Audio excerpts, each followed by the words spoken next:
The stockman had been shouting prices for 20 minutes, and nobody had moved. 19 bison stood in a rope pen behind the burned livery, dust on their hides, ribs showing through leather that looked older than the animals wearing it. The cattlemen along the fence rail kept their hands in their pockets. Flies landed on the calves, and the calves did not flinch. The stockman dropped his price again, and a man with a tobacco-stained beard said it loud enough for the whole lot to hear. "Those are not stock. Those are bone racks with horns." Then a girl stepped forward. She could not have been 20. She held out a handful of coins and bills, all of it, clearly, every cent she had, and the stockman stared at her as if she had offered to buy the wind. The land office in Ree Heights smelled like tobacco spit and old ink. Marin Whitlock stood at the counter with blistered palms pressed flat on the wood, waiting for the clerk to finish copying a number she already knew by heart. $9.40. That was what remained after the filing fee, the hay receipt, and 2 months of interest on a note her father had signed in November and never lived to pay. The clerk slid the paper across without looking at her. He had seen young women at this counter before, most of them left. She did not leave. She folded the paper into her coat and walked out into a morning that tasted like ash. The April fires had come through 2 weeks earlier, blackening the section roads and leaving fence posts standing like rotten teeth along the east quarter. Half the county still smelled of char. Marin's boots crunched on grit that was part dust, part cinder, and the sound followed her all the way to the wagon where Orrin sat with his knees drawn up and his hat pulled low. He was 12. He had not spoken much since they buried their father in a plot behind the soddy, tamping the dirt with the flat of a spade because they could not afford a proper stone. Lung fever had taken Nels Whitlock in March, after a winter spent hauling hay from a neighbor's stack at prices that ate through every dollar the homestead produced. The hay kept the 6 cattle alive. The cattle kept the claim credible. The claim was all they had. Orrin looked up when Marin climbed onto the seat. She handed him a piece of jerky she had been saving since morning and unwrapped the reins. The mule was borrowed. She would owe for that, too. Their father's quarter section sat 7 miles northwest of town on ground that looked generous in spring and turned mean by August. 160 acres of mixed grass, a sod house with a plank door that swelled shut in rain, a broken windmill that pumped mud when it pumped at all, and a corral built for 10 head that now held 6 gaunt cattle and 1 milk cow whose ribs showed through her winter coat. The lease on the adjoining school section, another 160 acres of alkali flats, prairie dog towns, and ground so rough no one had filed on it, cost $4 a year. It was the cheapest land in the county because it was the worst. Myron drove the wagon into the yard and saw the note tacked to the door before she climbed down. The handwriting was neat and slanted. Anson Pike's hand. He had been here while they were in town. The note said he expected interest by harvest, or he would exercise his right to the collateral, which included the cattle, the windmill parts, and the improvements. It was signed with a date and a figure, $47. That was the full balance. $9 would not touch it. She pulled the note off the nail and put it in her pocket beside the filing paper. 2 documents. One said she owned the land. The other said she could not keep it. Orrin carried the oat sack inside without being asked. He was already learning to move through the world without asking questions he knew no one could answer. 3 days later, Milo Brackett rode in. Brackett was 56 years old, built like a fence post that had weathered 30 seasons and refused to fall. He had driven cattle from Texas to Montana in the years before the wire went up, served as a cattle association man during the overstocking wars of the mid-'80s, and watched the open range die in the blizzards of '86 and '87. He knew grass, and he knew numbers, and he did not waste either on sentiment. He tied his horse and walked the property without asking permission. Marin watched him from the corral where she was patching wire with a strip of hide because she had no pliers. He circled the sod house, checked the windmill base with his boot heel, kicked at the corral posts, pressed his thumb into the mortar between sod blocks. He walked south toward the lease ground and stood there for a long time with his hands in his coat, reading the land the way some men read books, following the sentences of grass and bare ground and erosion cuts toward a conclusion he could already see. Then he came to the fence and leaned against it, and looked at the 6 cattle the way a man looks at a hand of cards he already knows will lose. Marin said, "I did not ask for an inspection." "Your father did," Brackett said. "Last January. He wanted me to tell him what this place needed to carry a herd through summer. I told him then. I will tell you now." He pointed south. "That lease section is alkali and dog holes. 3/4 of it will not grow feed grass in a dry year. The quarter that will is too far from your water to graze without running the weight off your stock walking back and forth." He pointed at the corral. 6 head. Every one of them dropped weight since November. The milk cow is carrying the least muscle, but she is the only one earning her keep. The rest are eating grass they cannot replace. Marin said nothing. The wire cut into her palm. She wrapped it tighter. Brackett pulled a stem of grass from the ground near the fence, rubbed it between his fingers, and held up the root end. The crown was pale. "This should be green from the base. It is not. Your cattle have been standing on this grass since fall. They grazed it short, and now the crown is baking in the sun. If we get rain, it might come back. If we do not, this root dies by July, and your topsoil starts moving." He let the stem drop. "You need $50 in wire to fence properly. You need a working windmill. You need 300 pounds of salt at minimum. You need hay for a reserve that does not exist, and you need another 80 acres of grass that is not dog towns. Your father needed all of that. He did not have it. Neither do you." "The cattle are still standing," Marin said.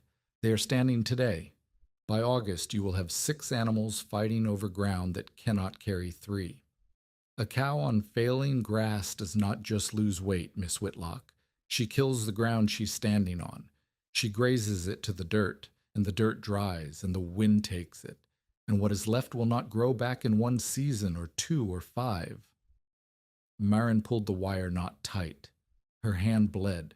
She wiped it on her skirt and did not look at the stain. Brackett's voice did not soften, but it slowed. "Your father was a decent man who got caught between a bad winter and a worse note. Pike will take this place before snow. The arithmetic does not bend because you want it to. You have a brother to think about. Sell the cattle, pay what you can, and take Orrin to your mother's people in Minnesota." "My mother's people are in a churchyard in Minnesota." The silence after that held for 5 seconds. Brackett looked at her bleeding hand. He looked at the corral. He looked at the sod house where a 12-year-old boy was watching from the doorway. He said, "I'm sorry for that." Then he mounted and said from the saddle, 160 acres will not carry 6 cattle through what is coming. The math does not care how hard you work." He rode out the way he came, raising no dust because the ground was still damp from the last rain it would see for months. Marin watched him go. The blood from her palm had soaked through the wire wrap and dripped onto the post. She counted the drops. 3. She had nothing to waste, not even that. That night she sat at the plank table with a candle stub and the filing paper and Pike's note and a pencil she had sharpened with a kitchen knife. She wrote the numbers out in a column. 6 cattle, losing weight. 1 milk cow, producing less every week. $9 cash. 47 owed. $4 for the lease due in October. No hay in reserve. No wire worth naming. No windmill. 1 brother who needed to eat every day and would need shoes before September. Orrin slept in the corner with his coat pulled over his blanket. The sod walls held the chill of early spring. Somewhere outside, one of the cattle coughed, a wet, rattling sound that meant the animal was sick or getting there. Marin wrote one more number at the bottom of the paper. She circled it. 0. That was what she would have by August if she did nothing different. $0. 0 cattle. 0 claim. 0 future. She blew out the candle. In the dark, the question was simple. Not whether to change course, but what course existed that she had not already been told was impossible. The answer came to Ree Heights on a Tuesday in May, bawling and stinking and terrifying every horse within 200 yards. A stockman named Freyers, no one remembered his first name, only the smell he brought with him, drove a motley string of 19 bison and cattle rejects into the lot behind the burned livery stable.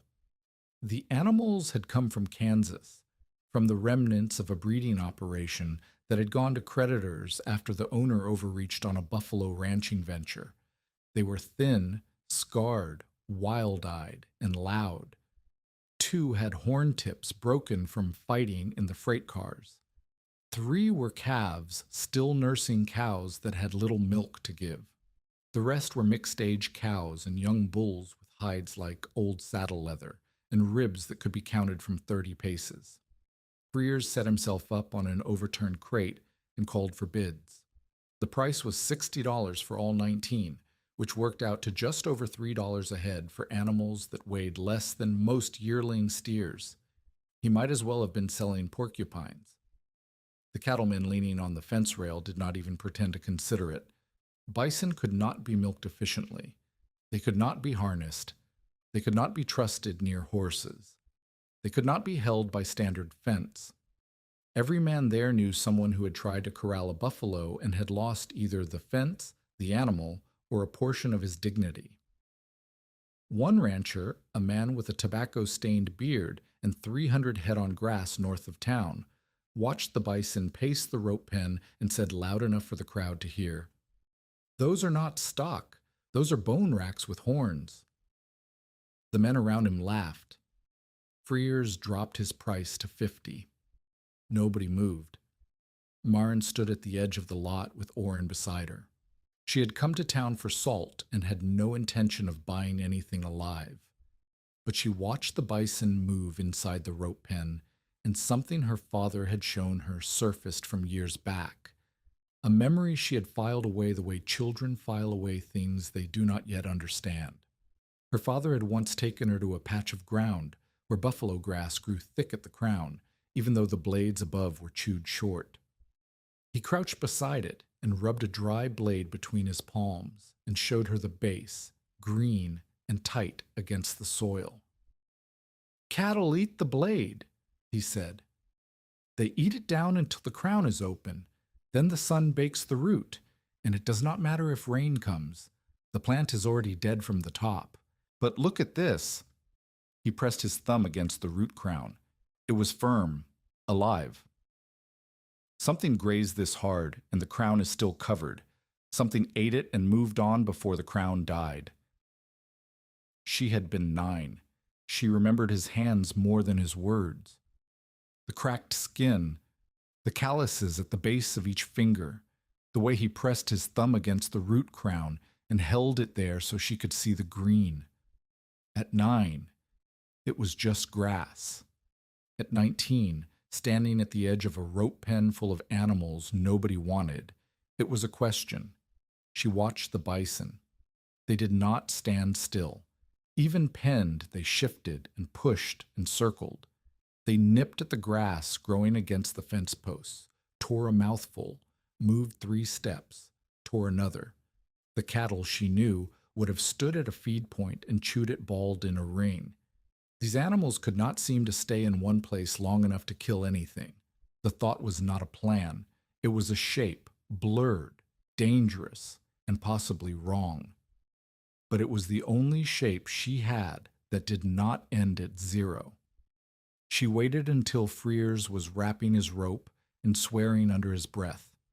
She offered him $9, Every cent she had, for the entire lot. He stared at her. She did not blink. He looked at the animals. He looked at the sky. He had feed costs and freight costs and a ticket to buy back to Wichita, and 19 head of nothing was still nothing multiplied by 19. Girl, these animals will kill you inside a week, Freer said. Then you will not have to worry about a refund.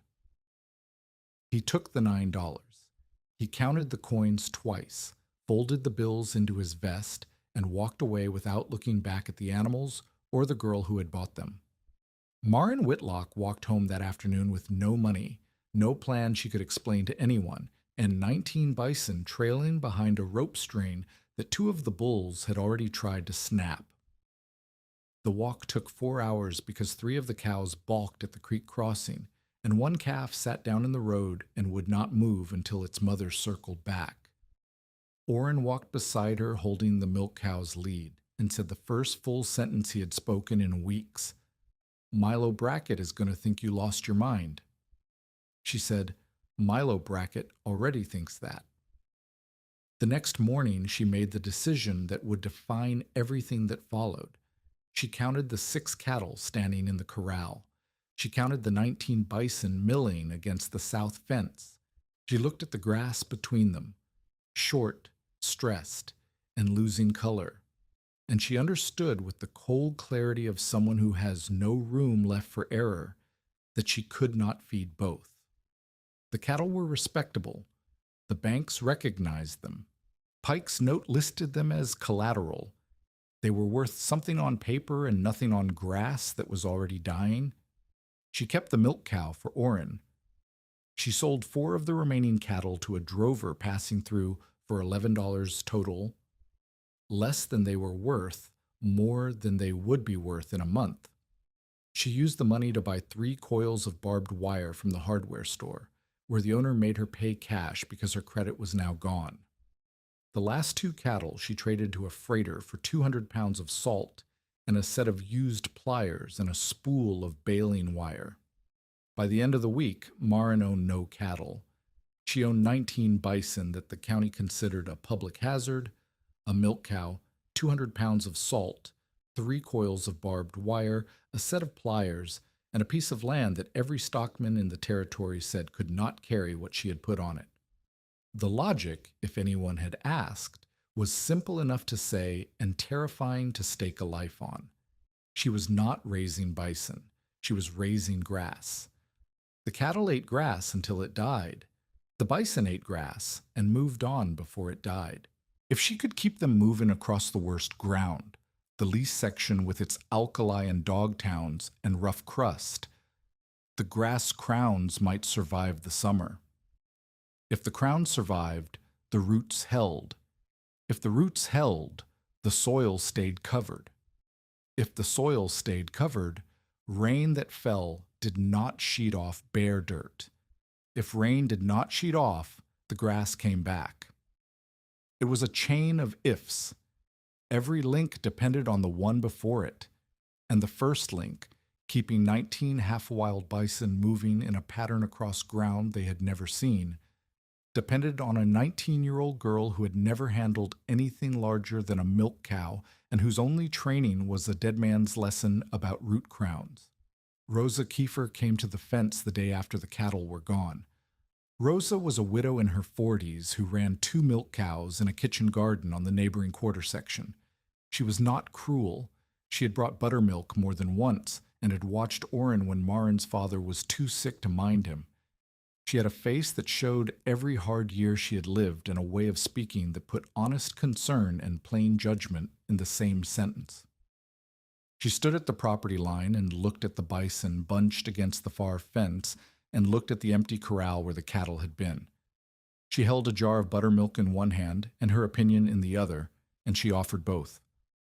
Marin, I do not say this to be unkind. A cow gives cream. A cow gives calves you can sell in a market that exists. A cow stands where you put her and eats what you give her and does not put your brother in danger every time he walks to the privy. What does a buffalo give you?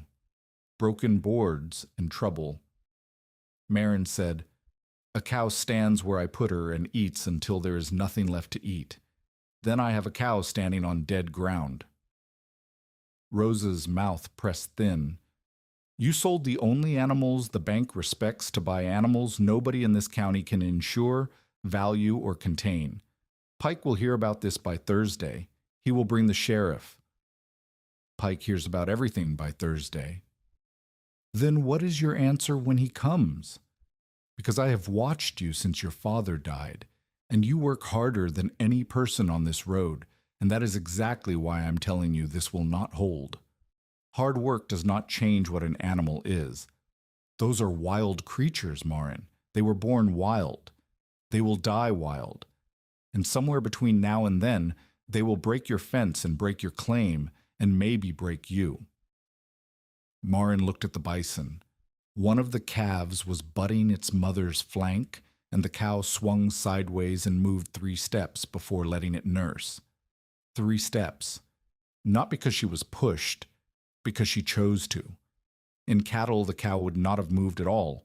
She would have stood rooted and let the calf feed and gone on standing there until the grass under her hooves turned to powder. My answer, Marin said, is the grass. Rosa looked at her for a long time. Then she set the buttermilk jar on the fence post and walked back to her own land without turning around. The jar sat there all afternoon, sweating in the spring warmth, and Orrin drank it at supper, and neither of them mentioned where it came from. Pike heard about it by Wednesday. He arrived on Thursday morning in a buckboard with a deputy named Coates who looked embarrassed to be there. Pike was 42, clean-shaven, with a vest that cost more than Marin's entire wardrobe and boots that had never stood in a corral. He bought grain and livestock from struggling homesteaders at prices that favored him and sold them back at prices that favored him more. He held notes on 6 claims in the county. Marin's was the smallest and the weakest, which made it the easiest to collect and the least likely to fight back. He did not get down from the buckboard. He sat with the reins across his knee and watched the bison from a distance, and then called to Marin, who was stringing wire between 2 posts near the lease boundary. Miss Whitlock, I have been informed that you disposed of the cattle listed as collateral on your father's note. Marin set a staple against the post and drove it with the flat of the pliers. The sound cracked across the yard. I sold 4 and traded 2. The note says livestock. It does not specify breed. Pike smiled the way a man smiles when he has already written the last line of a conversation and is waiting for everyone else to arrive at it. Livestock, in the understanding of any court in this territory, means domesticated animals, cattle, horses, mules, animals a bank can value and a sheriff can seize without losing a man in the process. Those, he gestured toward the bison with one gloved hand, are wild animals held in inadequate containment. If one escapes and damages property, injures a horse, or endangers a citizen, I will petition the county to declare your claim a public danger. A sheriff's sale follows within 30 days. You will lose the land, the improvements, and whatever those animals are worth is meat, which I estimate at less than the cost of the ammunition required to put them down. Coates pulled his hat lower and studied a point on the horizon that was apparently fascinating. Marin drove another staple. The post shuddered. Pike leaned forward. I came to offer you a path that does not end at the courthouse. Sell the buffalo to a slaughter buyer in Pierre. I know a man who will take them at $2 a head. I will credit you 1 month's interest on the note, and we can discuss terms on the remaining balance. That is more generosity than your position warrants. Your generosity is noted. Marin drove a 3rd staple. The wire sang between the posts. Miss Whitlock. Pike's voice sharpened. You are 19 years old, you have no family, no credit, and a 12-year-old boy sleeping under a dirt roof. I am offering you a reasonable arrangement. The alternative is a legal proceeding that will cost you everything and gain you nothing. Marin looked at him for the first time since he arrived. Mr. Pike, You hold a note worth $47 on a quarter section that is not worth $47 without water. If I fail, you get land you cannot sell and a well that pumps mud. If I succeed, you get paid. I do not see how my bison are your problem unless my bison are your opportunity. Pike's smile held, but his jaw shifted. Coates coughed. One animal, Pike said quietly. One animal across that fence, and I will not wait for harvest. Remember that. He turned the buckboard and drove out. Coates did not look back. The dust from the wheels settled on the wire Marin had just strung, and she wiped it off with her thumb and kept working. Orrin appeared at the corner of the sod house. He had been listening. He said, "He is not going to wait until you fail. He is going to make it happen." Marin said, "I know." She drove the next staple into the post and felt the wood give slightly under the blow. Soft cottonwood, wrong for corner bracing. The whole post would need replacing before the first bull leaned against it. She would need heavier posts, deeper holes, and crossbars on every corner. She would need everything she did not have. That night, someone painted Buffalo Queen on her gate in stove black. The letters were large enough to read from the section road. Orrin found it in the morning and stood looking at it for a long time and then went inside without saying anything. Marin left it there. She had wired a string. If you have ever been ridiculed for building something no one else could see the point of, tell us about it in the comments. Sometimes the ones who see furthest get laughed at longest. The first week was chaos. Bison did not move like cattle. Marin learned this with her body before she learned it with her mind. On the second day, she tried to push the herd from behind, the way she had always driven cows from pasture to corral, walking behind them, arms wide, voice up, making herself large. The lead bull, an animal she had started calling Hard Mouth because of the scar across his jaw where a rope had cut during the freight loading, turned directly toward her. Not a bluff charge. A square pivot, head dropped below the shoulder line, eyes fixed on her center mass, hooves planted in the dirt like posts driven for permanent fence.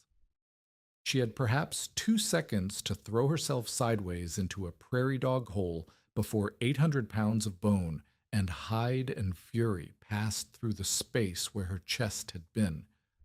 The ground shook when he went by. She felt the heat of him, the stink of his breath, the wind of his passage. She lay in the hole with dirt in her teeth and her heart slamming against her ribs so hard she could feel it in her fingertips. She lay there for a full minute. The bull stood 15 yards away, watching her the way he might watch a wolf, with patience and absolute willingness to do it again. Everything she knew about livestock was wrong for these animals. She tried flanking them the next day, approaching from the side at a distance. They split around her like water around a stone and reformed behind. She tried using Orrin to hold one side while she pushed from the other. The bison ignored the boy entirely. He weighed nothing to them, not even as a threat, and drifted east toward the weakest fence where a young cow hit the top wire with her shoulder and snapped it like thread. The sound of the wire breaking was high and sharp, and Marin ran toward it and found the gap already wide enough for 3 animals to walk through. She spent the rest of that day chasing 3 bison across the lease section on foot, while the remaining 16 watched from a distance that suggested something worse than contempt: indifference. They did not care what she wanted. They had never cared what anyone wanted. By the end of the first week, she had 2 broken fence sections, a bruise on her hip the color of a plum that spread from her waist to her knee, blisters on both palms from stringing wire, and no confidence that the bison could be moved at all, let alone moved in the rotating pattern the grass needed to survive. The salt was her only tool, and it was failing. She had placed it at the water point near the trough, the way every cattleman she had ever watched did it. The bison ate the salt and stayed near the water, and trampled the same 50-foot circle until the ground looked like a feedlot floor. Bare, packed, dead. She moved the salt 50 yards west. The bison followed it, ate what they wanted, and drifted straight back to the water. The circuit she needed, salt here, water there, grazing in between, animals walking the distance and nipping as they went, did not exist because the animals could not be convinced to walk it. She sat on the corral fence in the evening with her boots hanging and her hands too raw to close into fists, and looked at ground that was getting worse, not better. The bison were clustered near the windmill trough, which she filled by hauling water in 2 buckets from the well twice a day because the pump still did not work. The grass around the trough was gone in a circle 20 yards wide. Dust puffed up when the animals shifted. She was doing exactly what Brackett had predicted, putting too many mouths on too little grass and watching the ground die beneath them. The only difference was that these mouths had horns and could kill her. She thought about Pike's offer. 1 month's interest, slaughter money, $2 a head, $38 for the lot, added to the 11 from the cattle, that would cover most of the note. She could walk away with Orrin and what she could carry and find work in town. Someone would hire her to cook or clean or sew.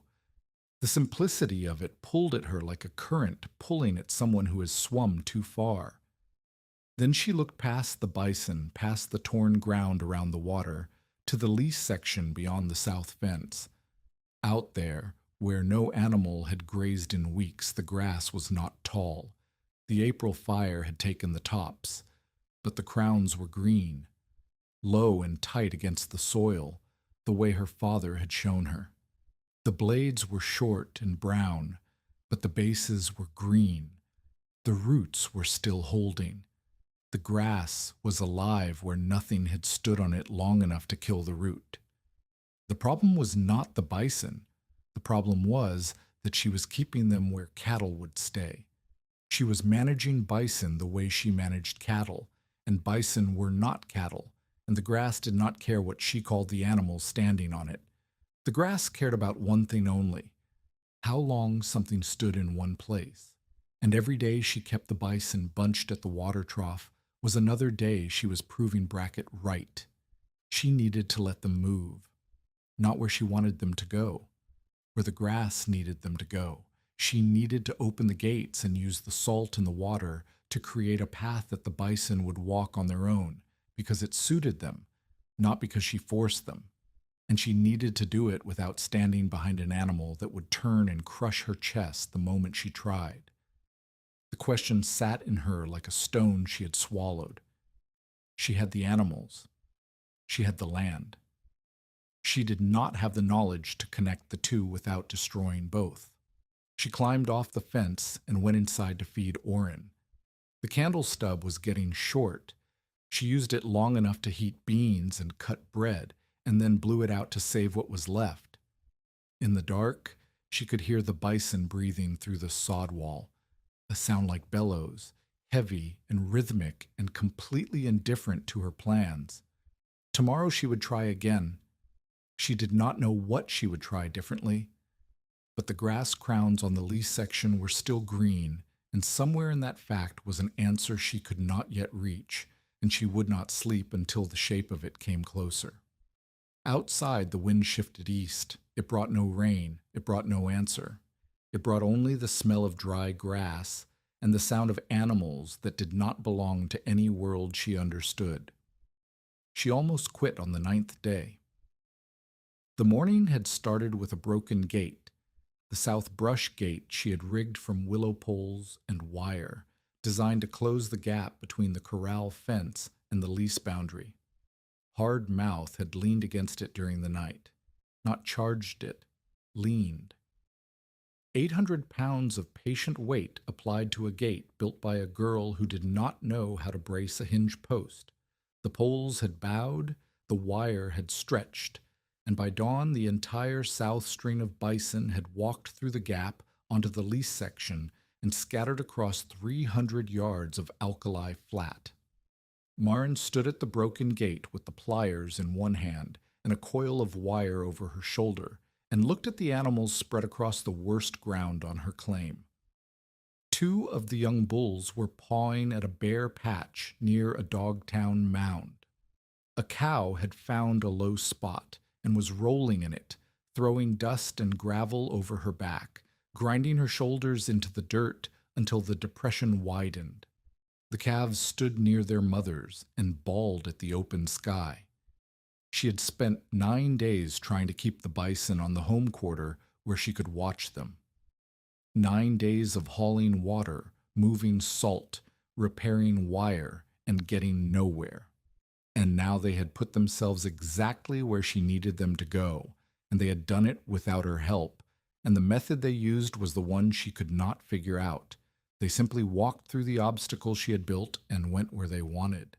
She stood there for a long time. The wind was warm and smelled like dust. The bison grazed and moved and grazed again, never standing in one spot longer than it took to tear a mouthful. The cow in the low spot finished rolling, stood, shook herself, and walked 20 yards before dropping her head to eat.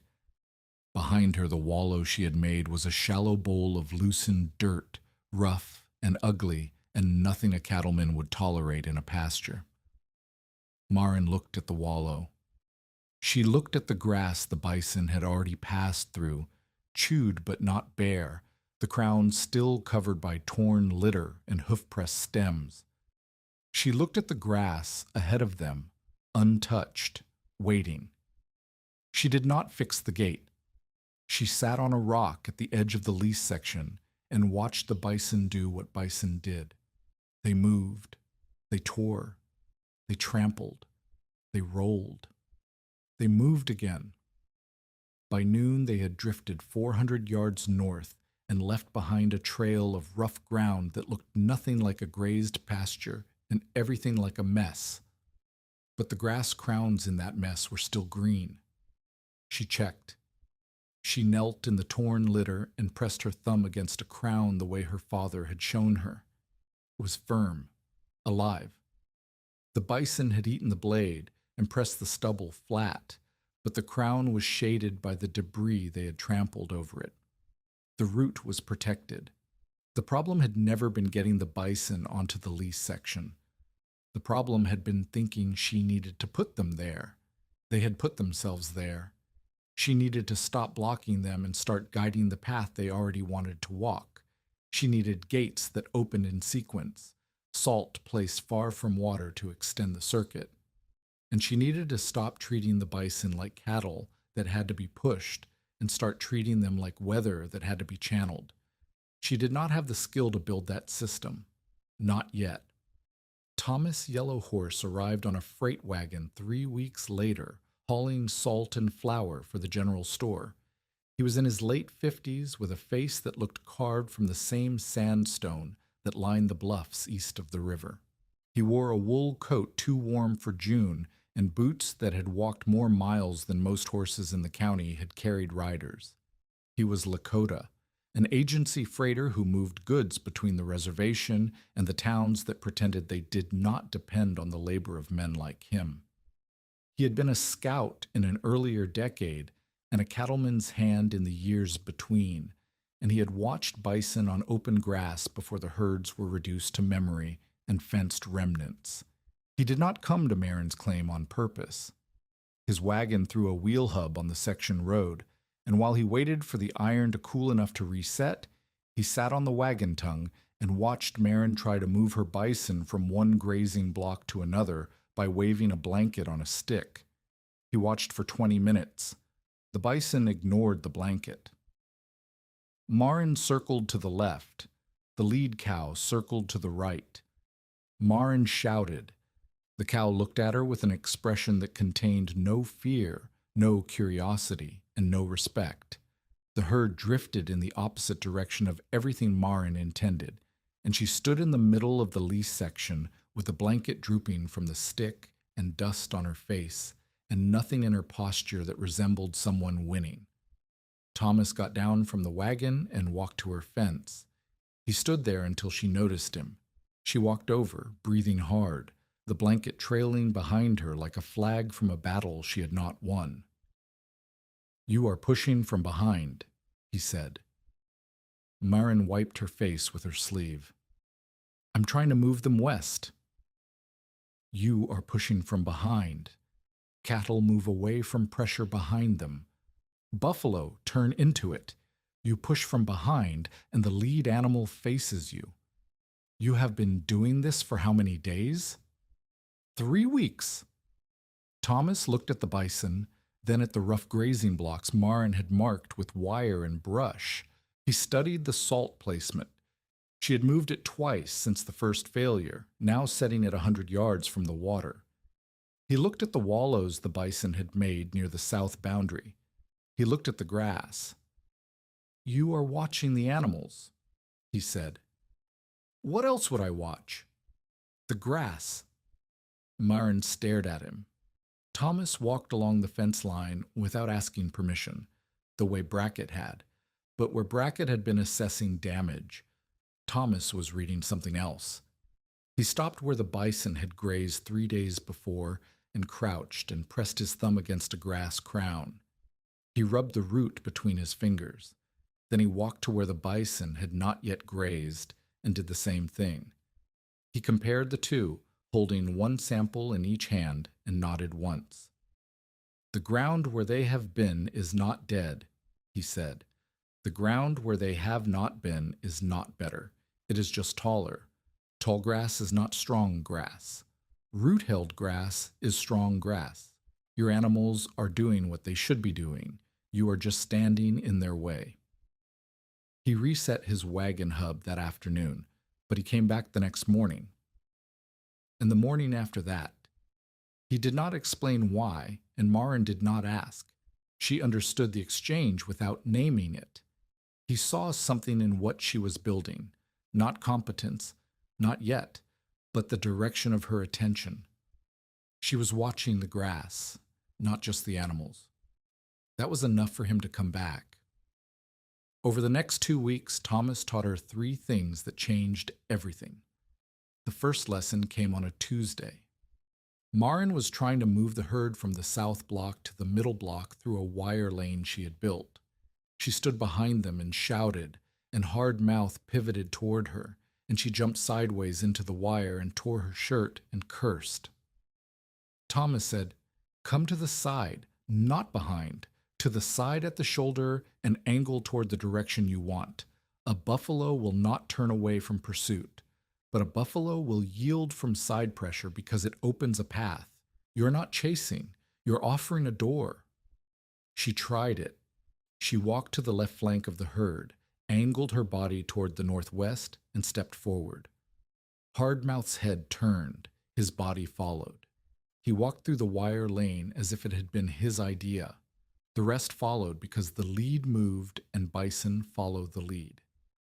Maren stood in the lane with her torn shirt and her bruised hip and watched 19 bison walk calmly where she wanted them. She looked at Thomas. He was already walking back toward his wagon. He did not congratulate her. He had shown her a door. She had walked through it. That was the transaction. The second lesson came a week later. Thomas watched Maren haul salt to the block she wanted the bison to graze next. She set it on the ground near the wire lane entrance. The bison ate it and stayed there, clustering around the salt lick the way they had clustered around the water trough in the first week. "Too close," Thomas said. "Salt and water must be far apart. The animal must walk between them. The walk is the graze. If salt is near water, the animal eats and drinks and stands. If salt is 300 yards from water, the animal walks 300 yards twice a day and grazes the whole distance." Maren moved the salt to the far end of the middle block, 300 yards from the trough. Within 2 days, the bison had worn a path between the 2 points, and the grass along that path was grazed short but not dead. The crowns were pressed flat under hoof-trampled litter, shaded and holding moisture. Thomas watched her check the crowns. She knelt and pressed her thumb against the base of a stem the way her father had shown her, the way Thomas had shown her again. The crown was green, The root was firm. "Your father taught you this," Thomas said. It was not a question. "He showed me once. I was 9. I did not understand it then." "You understand it now. That is enough." The third lesson was the most important and the hardest to accept. Thomas walked the entire lease section with Marin on a hot afternoon in late June. He showed her every wallow the bison had made, shallow bowls pressed into the dirt by rolling, pawing, and grinding. There were 11 of them, scattered across the rough ground in no pattern Marin could see. They looked like damage. They looked like proof that the bison were destroying the land. Thomas knelt beside one. The bowl was 8 feet across and maybe 6 inches deep. The dirt at the bottom was loose and cracked. But around the rim, where the bison had kicked soil outward, a fringe of green stems was pushing up from seeds that had been buried under the crust. "When rain comes," Thomas said, "and it will come eventually, where does the water go on flat ground?" "It runs off." "Where does it go in a bowl?" Marin looked at the wallow. She saw it. A bowl held water. Flat ground shed it.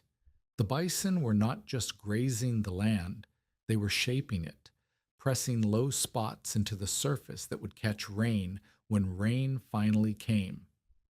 Each wallow was a tiny reservoir, a place where water could sit long enough to soak into the soil instead of running off to the creek. 11 bowls," she said. 11 places that hold water. More by winter. They make new ones every week. Do not fill them. Do not drive wagons through them. Do not let anyone tell you they are damaged. They are the oldest design on the plains. Marin stood at the edge of the wallow and looked across the lease section. The ground was rough, torn, pocked with hoof marks and wallows and trampled litter. It looked like neglect to anyone who understood land as something to be kept neat. But under the mess, the grass crowns were alive. Under the mess, the soil was shaded. Under the mess, 11 bowls waited for rain that might save everything or might never come. She marked each wallow with a willow stake cut from the creek bottom. 11 stakes, 11 chances. By mid-July, the progress markers told a story that was either hopeful or delusional, depending on who was counting. 6 grazing blocks marked and fenced with wire lanes between them. 3 gates rebuilt with heavier posts that Thomas helped her set in deeper holes. 19 bison still alive. 1 old cow limping from a wire cut, but eating. 2 calves gaining weight. 1 milk cow producing just enough for Orrin. $7.70 cash after selling 2 hides from animals that had died on the freight journey and been skinned out. 11 wallows marked. 0 hay reserve. 0 margin for error. Marin had lost weight. Her dresses hung on her shoulders like they had been made for someone larger. Her hands were calloused hard enough that the wire no longer cut through the skin, but the calluses cracked in the dry air and bled from the cracks instead. Orrin had taken over the water hauling because Marin's shoulders could not carry the buckets and swing a post maul in the same day. A dry thunderstorm hit in the 3rd week of July. Lightning split the sky for 2 hours and gave not 1 drop of rain. The air smelled of ozone and burning and nothing else. Marin watched from the doorway of the sod house and counted the flashes and waited for the one that would start a fire. It did not come. This time. One of the young bulls tore hide on a wire barb during a nighttime spook. The wound went septic within 3 days. Thomas showed Marin how to clean it with salt water and pack it with a poultice of mud and crushed yarrow, and the bull survived, but for a week it could not walk the salt-to-water circuit and stood near the trough, losing weight while the wound drained. Orrin developed a fever in early August. Marin kept him in the sod house for 4 days, feeding him broth from the milk cow's output and willow bark tea that Thomas brought from the creek. Rosa Kiefer left a jar of buttermilk on the fence post at dawn on the second day. She did not knock. She did not speak to Marin. But the jar was there, and Orin drank it, and his fever broke on the fourth day, and Marin did not know whether to be grateful for Rosa's kindness or ashamed that Rosa still would not speak to her. Pike spread word through the store that Marin's bison carried disease. It was not true, but truth was slower than gossip in a county this small. The blacksmith demanded cash for nail stock. The schoolteacher told Orin he smelled like buffalo and made him sit apart from the other children. Marin became not merely poor and strange, but contaminated, a girl who had traded respectability for wildness and could not be trusted near decent livestock. Brackett returned in the first week of August. He rode in without announcement, tied his horse, and walked the property the way he had in April. But this time he walked further. He crossed onto the lease section and spent an hour looking at the grazing blocks, the wallows, the wire lanes, and the grass. He came back to the fence where Marin was patching a section that a calf had bent. "The bison are not dead," Brackett said. "No. The grass in your south block is shorter than I expected, but the crowns are holding. I will give you that." Marin waited. Brackett always had a second sentence. "Surviving summer is not the same as carrying winter," he said. "You have no hay. You have no reserve. If September comes dry, your grass stops growing, and 19 head-on rested ground eat through their credit in 6 weeks. By November, you are where every cattleman in this county was in '86. Too many animals, not enough feed, and a blizzard you did not plan for." "I'm not planning for a blizzard. I'm planning for the ground." Brackett looked at her. He looked at the wallows with their willow stakes. He looked at Thomas, who was resetting a corner post 50 yards away. "Who taught you to mark the wallows?" "He did."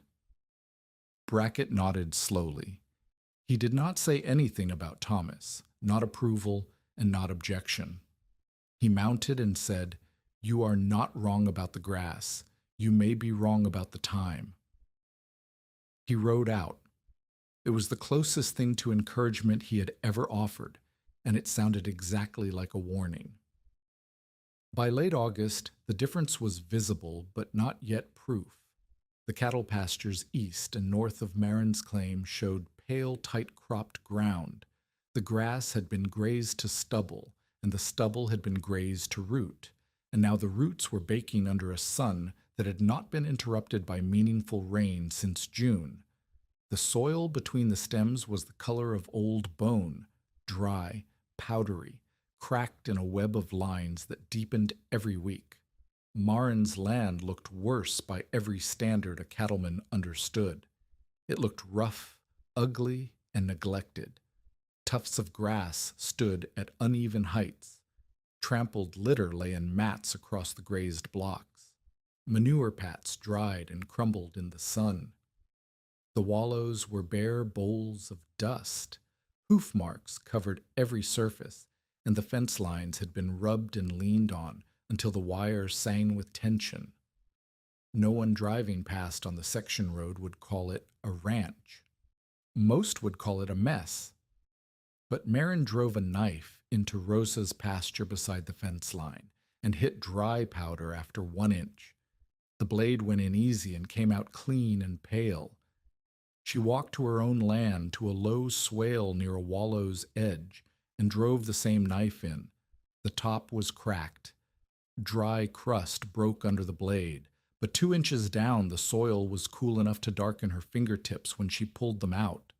Not wet, not miracle moisture, just cooler, just darker, just barely alive in a way that Rosa's ground was not.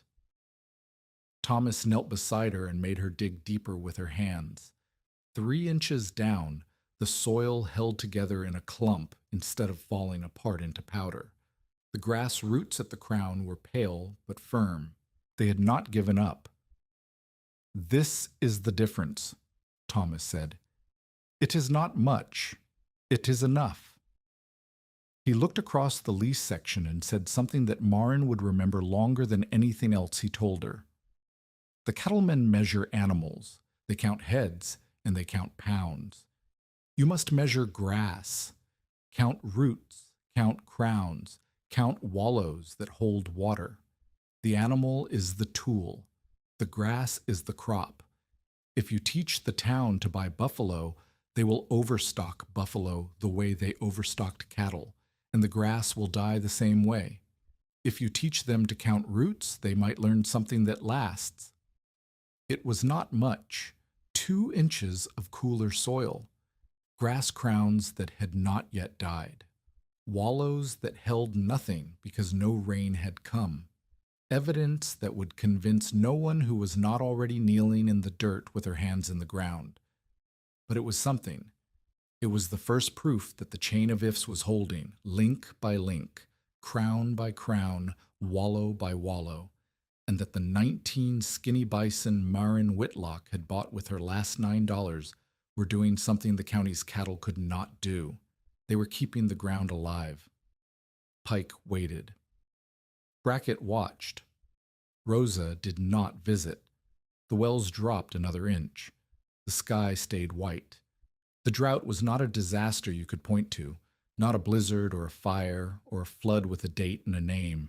It was repetition. Hot mornings that turned into hotter afternoons. Empty clouds that crossed the sky like promises no one kept. Wells dropping an inch a week. Cattle bawling at night from pastures that offered nothing but dust. Flour that tasted like grit because the wind carried topsoil into everything. Neighbors selling breeding stock to drovers for half price because they could not carry the animals through another month. The county getting thinner and quieter and meaner every week. And then, in the second week of September, the sky changed. The wind came from the southwest on a Monday.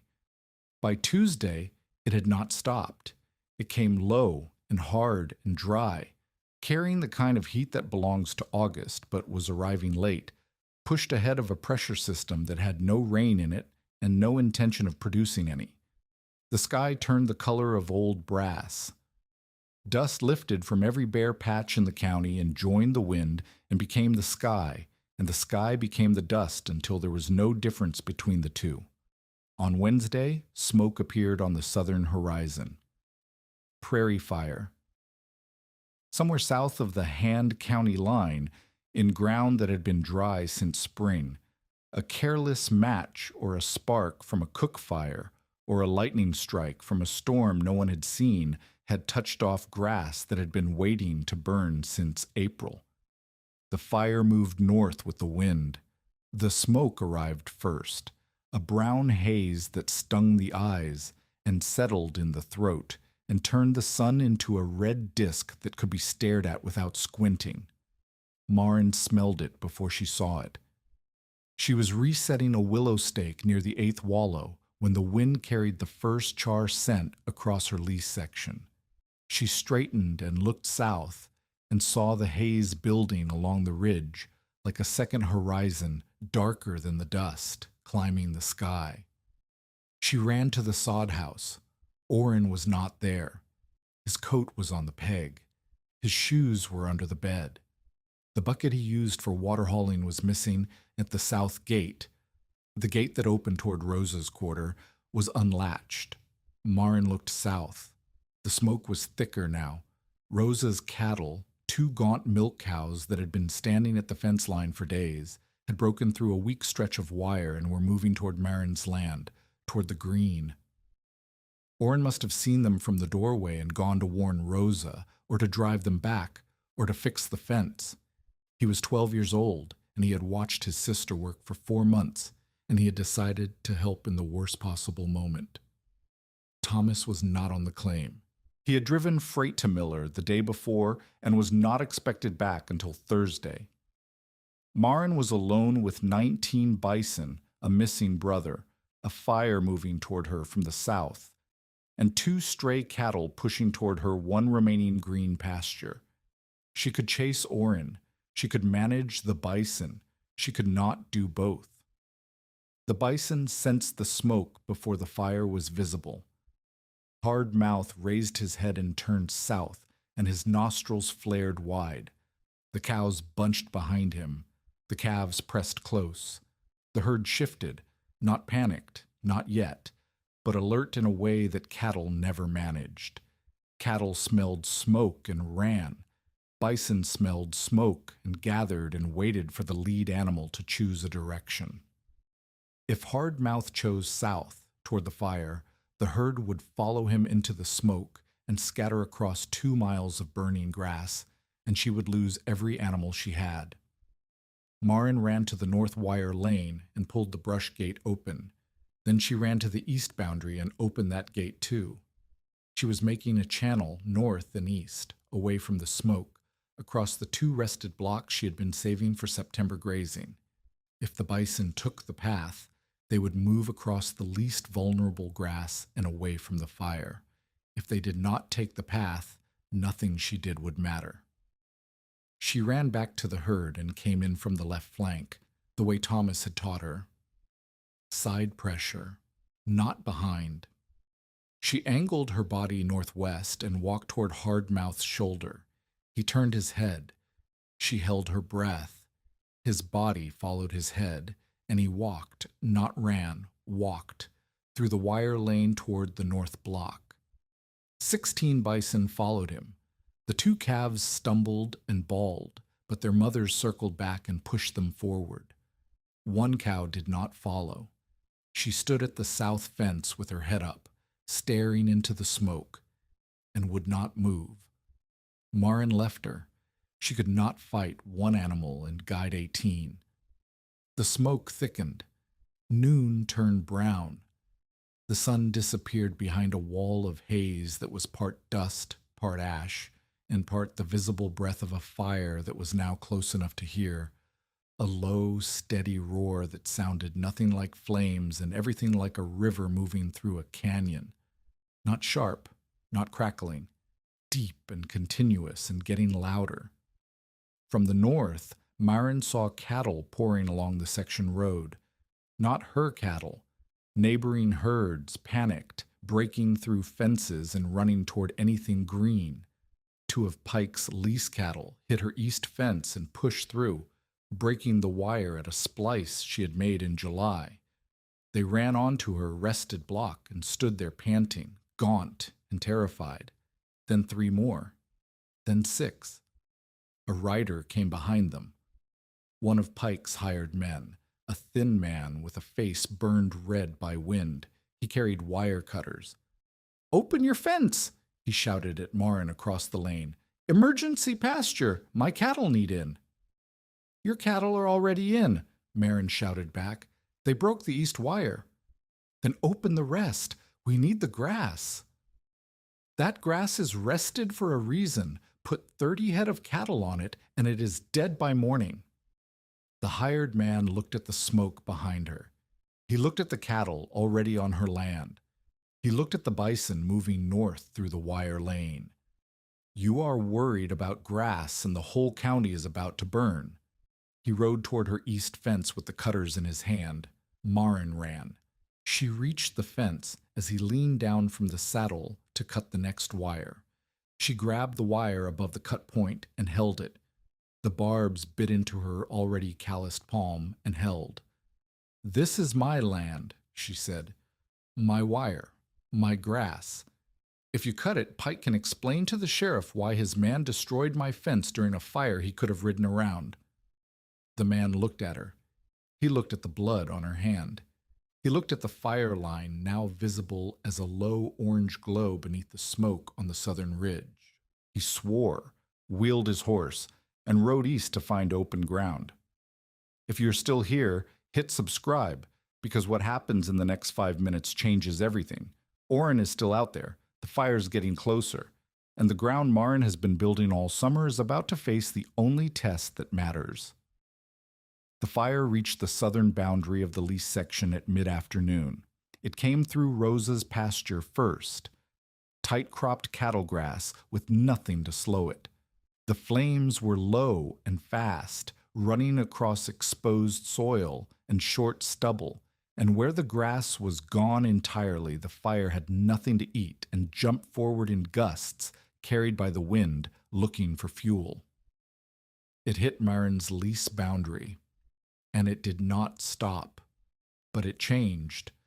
The rough mosaic of grazed and ungrazed ground, the trampled litter, the bare wallow rims, the uneven stubble, all of it broke the fire's continuity. The flames could not run in a straight sheet the way they ran across Rosa's bare pasture. They hit a grazed patch and faltered. They jumped a wallow rim and found bare dirt and went out. They caught a tuft of tall grass and flared, and then reached a mat of hoof-trampled litter that was too pressed to burn clean and smoldered instead of blazing. The fire did not stop. Marin had not built a fire break. She had built something messier and slower, a landscape that would not carry fire efficiently. The flames came through in patches, burning hot where fuel stood tall, and dying where the bison had stripped the ground and trampled the rest flat. The wallows were gaps. The grazed lanes were gaps. The hoof-scarred ground that looked like neglect from the road was a pattern of interruptions that turned a running fire into a crawling one. Men and women from the section road came with wet sacks and shovels. They found places to stand on bare wallow rims, in grazed lanes, on patches of trampled litter where the fire had gone out on its own. They beat the flames where they flared and let them die where the ground was already bare. It was brutal, choking, exhausting work, and it was possible only because the ground gave them room to stand. On Brackett's cattle pasture, east of the road, the grass had been eaten close, and the exposed topsoil lifted in a dust sheet that met the smoke and turned the air opaque.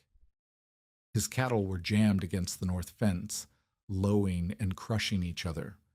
An old ranch hand named Derry got pinned between a steer and a post and broke 3 ribs. They carried him out on a gate panel. Rosa's 2 milk cows survived only because Marin, in the middle of everything, with smoke in her lungs and burns on her forearms, saw them standing at the broken fence, bawling, with fire behind them and nowhere to go. She opened a wire lane into the north-rested block. Rosa's cows stumbled through and stood on Marin's grass, shaking, alive. It was a risk. Every animal she led onto her rested ground ate the grass she had been saving. Pike would hear about it. Pike would use it. But Marin looked at Rosa's cows and heard Oren's voice in her memory. Not a specific thing he had said, just the sound of her brother, and she could not leave them. The fire burned for 3 hours. It burned through 4 sections of cattle land in a ragged, wind-pushed line, and it burned through Marin's lease section in patches that left a scorched mosaic instead of a blackened sheet. When the wind finally shifted east and the fire line broke apart against the creek bottom north of the road, the damage was visible from a distance. Brackett's pasture was gray and bare, the fences warped by heat. Pike's lease cattle had scattered across 2 townships. Rosa's quarter section was scarred black except for the kitchen garden, which her stone wall had saved. 3 homesteads south of the line had lost sheds, haystacks, and a season of hope. Marin's land was burned in patches and unburned in patches. The wallows stood out like pale bowls in a dark field. The grazed blocks had lost their stubble, but the ground was intact beneath the char. The rested blocks had taken the worst fire, their taller grass feeding the flames, but even there the damage was uneven. Patches burned, patches standing. The mosaic of bison movement translated into a mosaic of survival. Then the rain came. It was not a storm. It was a single hard curtain of water that fell from a sky that had been empty for 3 months. It fell for 40 minutes in the late afternoon while the ground was still warm from the fire, and it fell on 2 kinds of land. On the overgrazed cattle land, the rain hit bare soil and ran. It cheated across the surface, carrying ash and topsoil in gray streams that cut ruts into the road and pooled in the ditches and carried away the season's last hope of recovery. Brackett's pasture washed. Rosa's pasture washed. The flat stripped ground had nothing to hold the water and no place to put it. On Marin's land, the rain hit wallows. It hit hoof-pocked depressions. It hit trampled litter that slowed the flow. It hit uneven ground that the bison had shaped with their hooves and their weight and their constant, restless movement. The water pooled in the wallows, dark circles appearing where the willow stakes marked the bowls Myron had been told were damage. It soaked into the hoof-pocked crust. It sat in the trampled litter and seeped downward instead of running sideways. By morning, Myron's wallows held water. 11 dark circles on a scorched and battered landscape, each one 6 to 8 feet across, each one holding 2 to 3 inches of muddy, ash-streaked rain that had not run off. Marin walked the claim at dawn looking for Oren. She found his cap first. It was lying at the edge of the 8th wallow, the one near Rosa's fence line, half submerged in muddy water. She picked it up, and the water drained from it, and her hands shook so hard she could not hold it. She dropped it. She picked it up again. Oren was not in the wallow. He was not beside it. The ground around the wallow was a chaos of footprints, hooves, boots, bare feet, and she could not read them through the blur in her eyes. She heard him before she saw him. A cough, small and wet and coming from Rosa's side of the fence. She ducked through the broken wire and found him sitting against a fence post with Rosa's coat over his shoulders and a burn on his left forearm and mud on every inch of him. Rosa was kneeling beside him, holding a cup of water she must have carried from her house. She looked up when Marin came through the fence, and her face held something that Marin had never seen there before. Not pity, not judgment, recognition. Oren said, "I tried to fix her fence." Marin knelt and held him and said nothing for a long time. His heart beat against her chest. His hair smelled like smoke and creek mud. He was alive. The arm would heal. The fence could be rebuilt. Behind her, on the claim she had staked her life on, 11 wallows held water in the first light, and the bison stood in the north block, grazing the grass that was left, already moving. The smoke took 2 days to clear. When it did, the county looked like a man who had survived a beating and was only beginning to understand what he had lost. Brackett's pasture was the worst. The fire had burned fast across his tight-cropped ground and left behind a gray sheet of ash over soil that had been dying since June. The grass was gone, not thinned, gone. The root crowns that might have recovered were already dead from drought before the fire ever touched them, and now the topsoil sat exposed under a sky that offered nothing, no rain, no shade, no mercy. His cattle stood at the north fence in a tight, miserable line, gaunt and coughing from the smoke they had breathed, waiting for hay that would cost more than they were worth. Brackett came to Marin's fence on the morning of the 3rd day. He did not ride this time. He walked. Marin saw him coming from the south gate where she was restringing wire, and she set down the pliers and waited. He stopped at the fence line and looked across her land. The fire had marked it, char in patches, black streaks where taller grass had burned, scorched stubble on the grazed blocks. But the wallows were full. 11 dark circles of muddy water sitting in bowls that bison hooves had pressed into the earth over 4 months.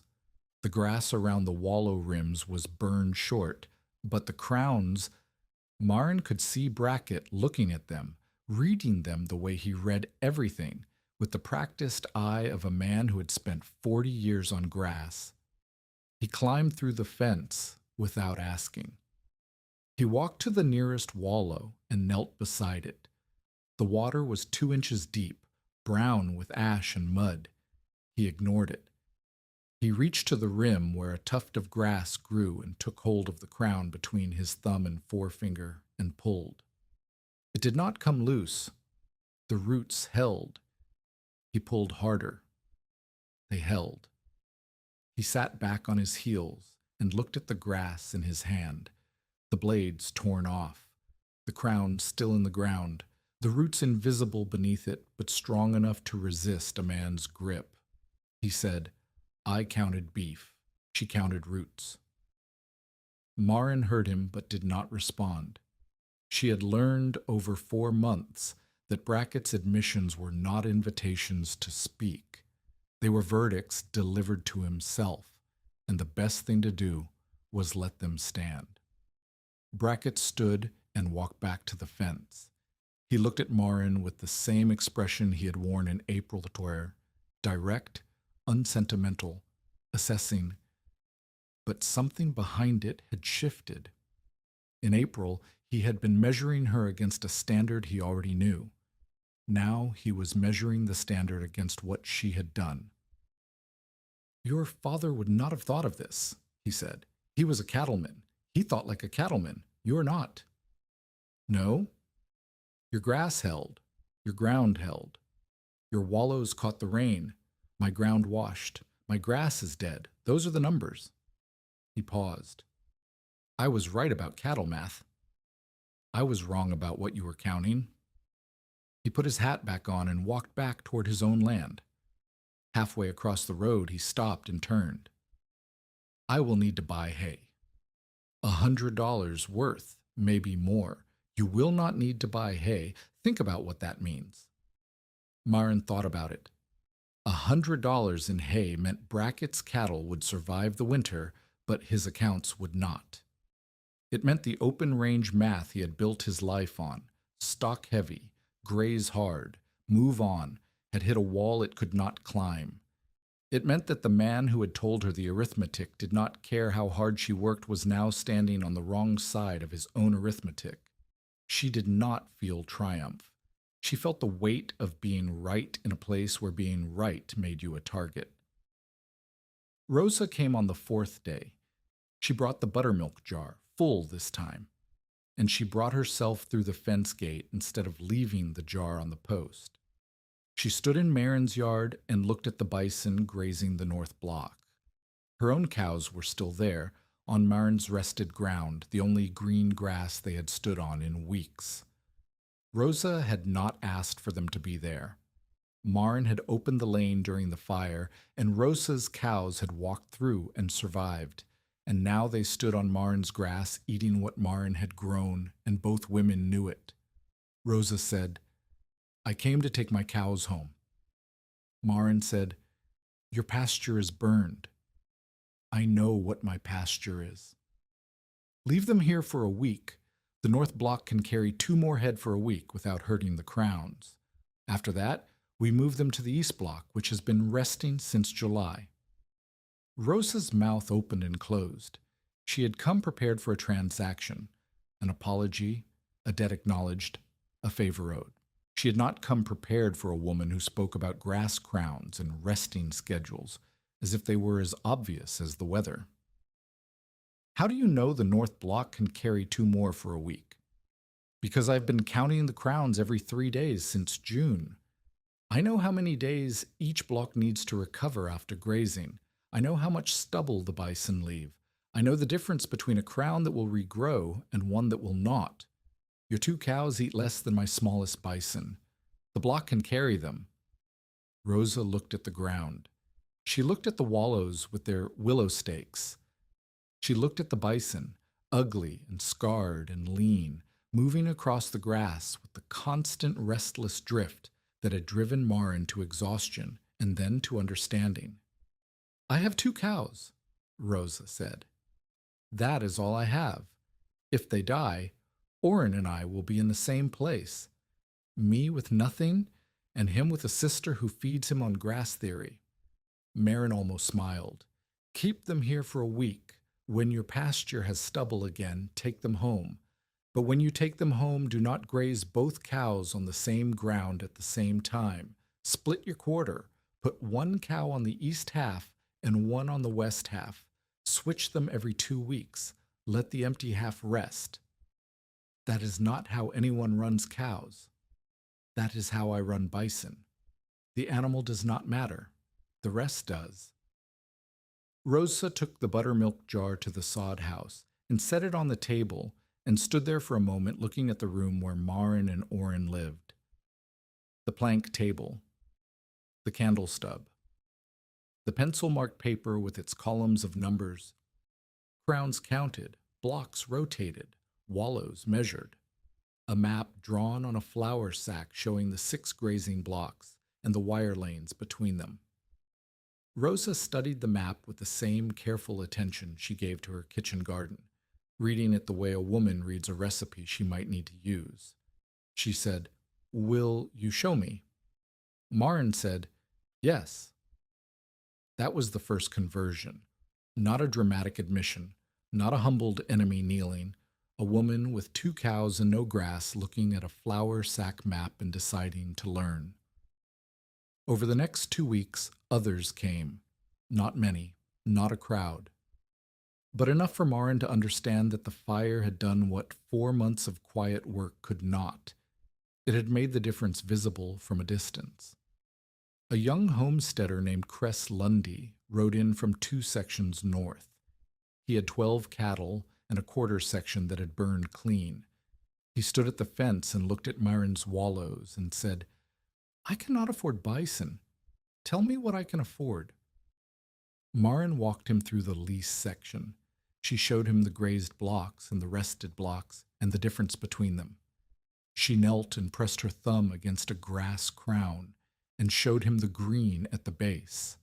She showed him a wallow and explained how the water sat there instead of running off, and how the soil beneath the wallow rim was darker and cooler than the soil 10 feet away. "You do not need bison," she said. "You need rest. Take half your cattle off half your ground. Let the empty half grow. Rotate every 2 or 3 weeks. Do not graze any section until the stubble is at least 3 inches tall.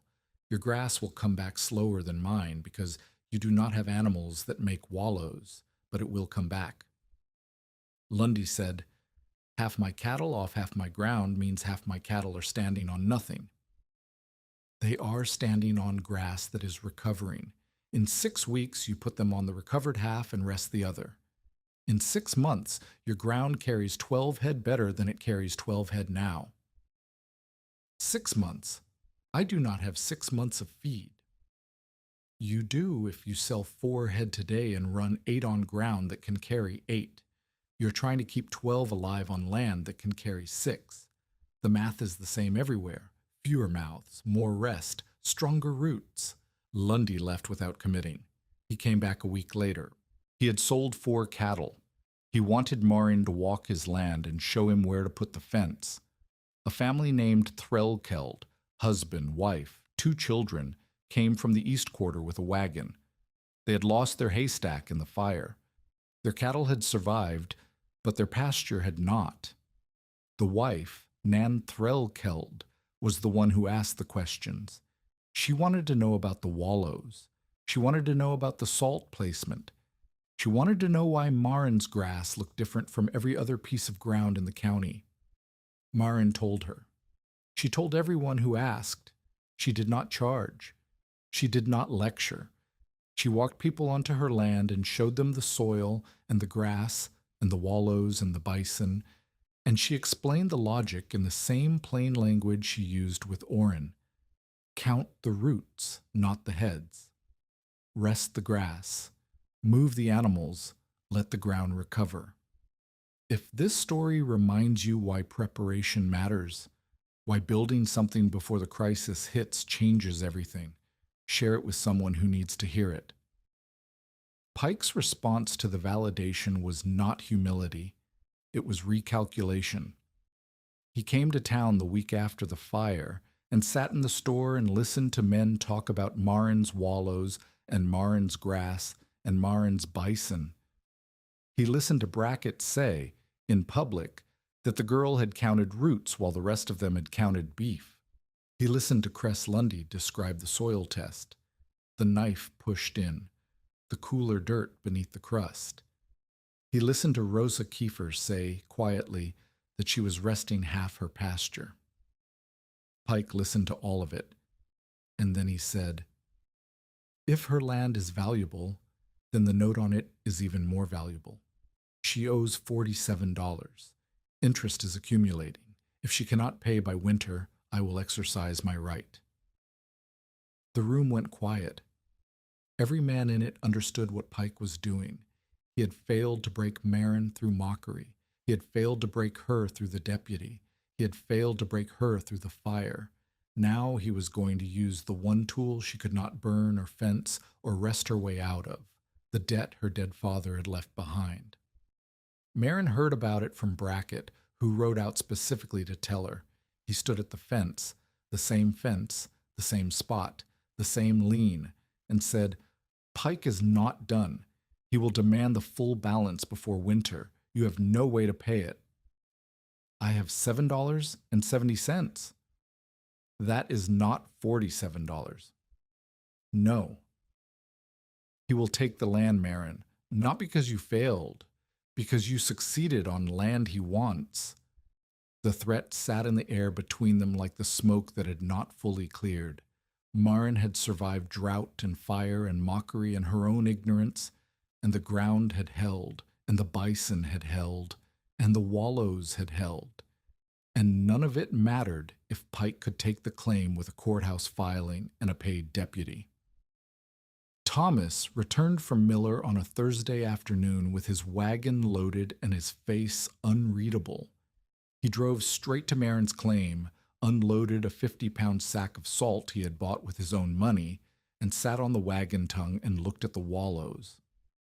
"You had a fire," he said. "We had a fire." The wallows held water.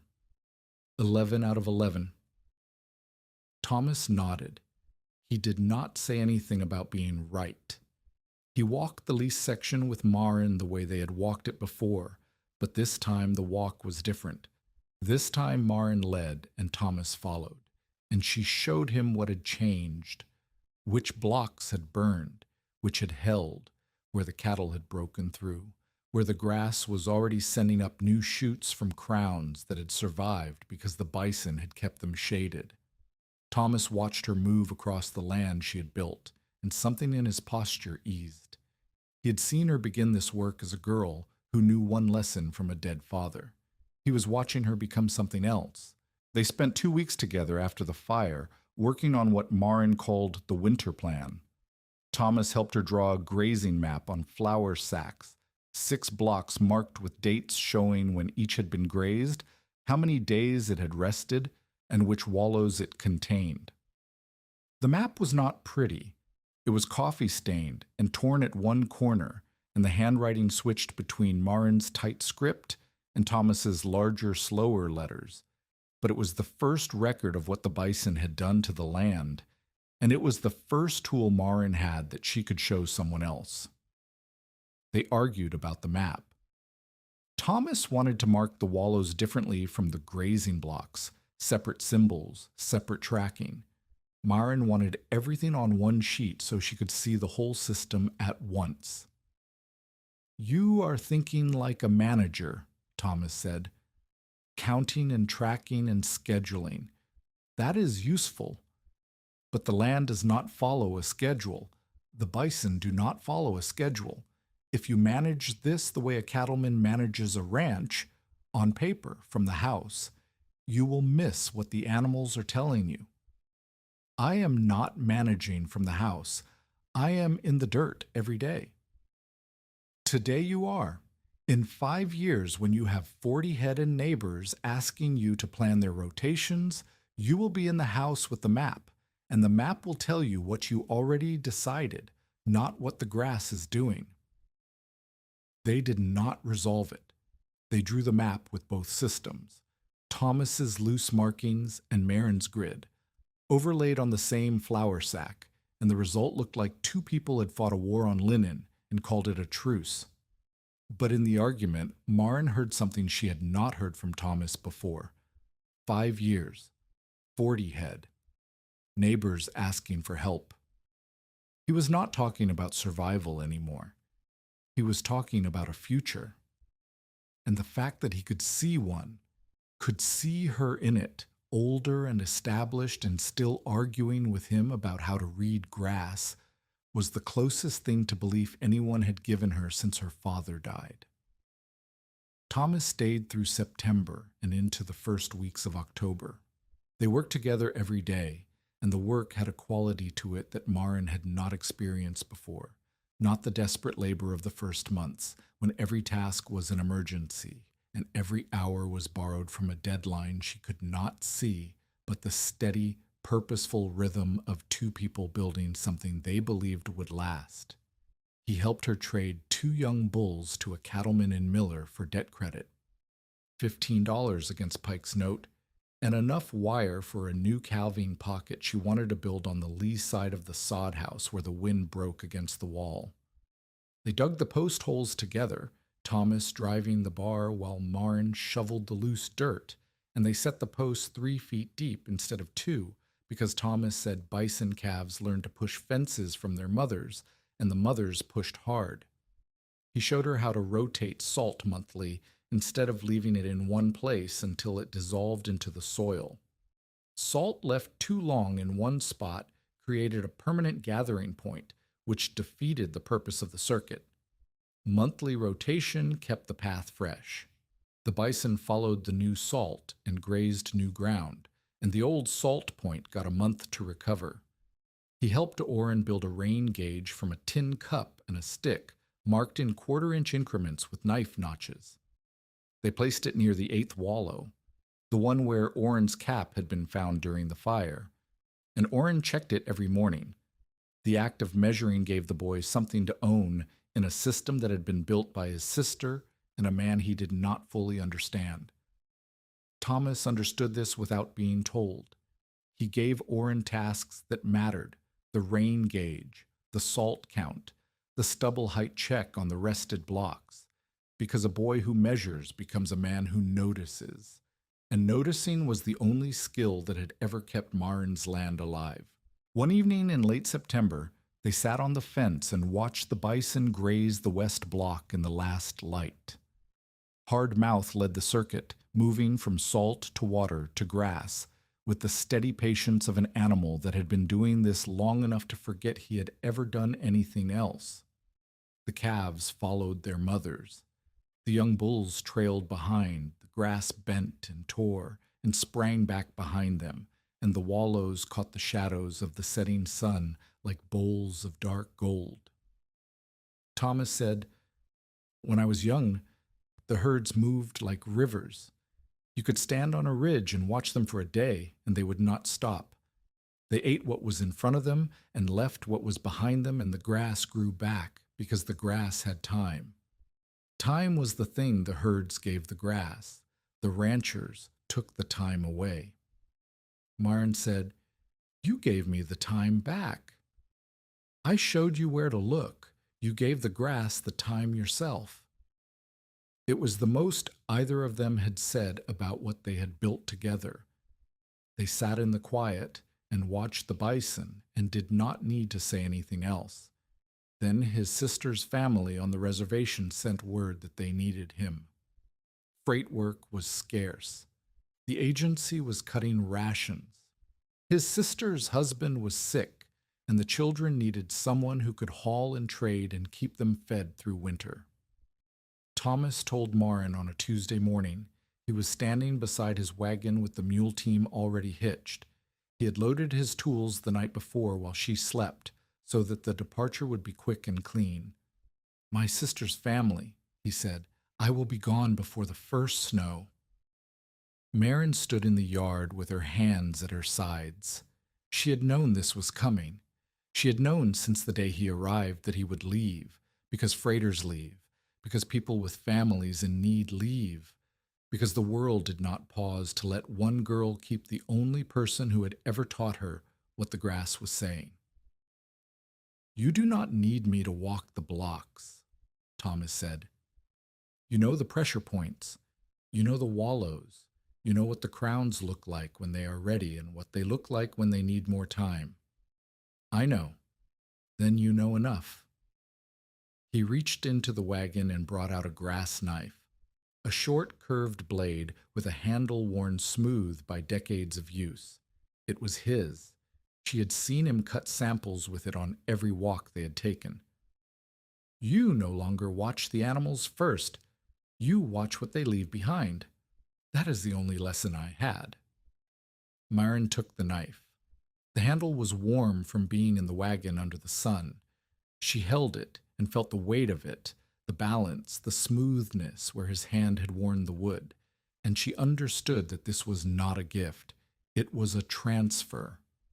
He was handing her the tool and walking away, and from now on the cuts she made in the soil to check the roots would be made with his blade and her judgment alone.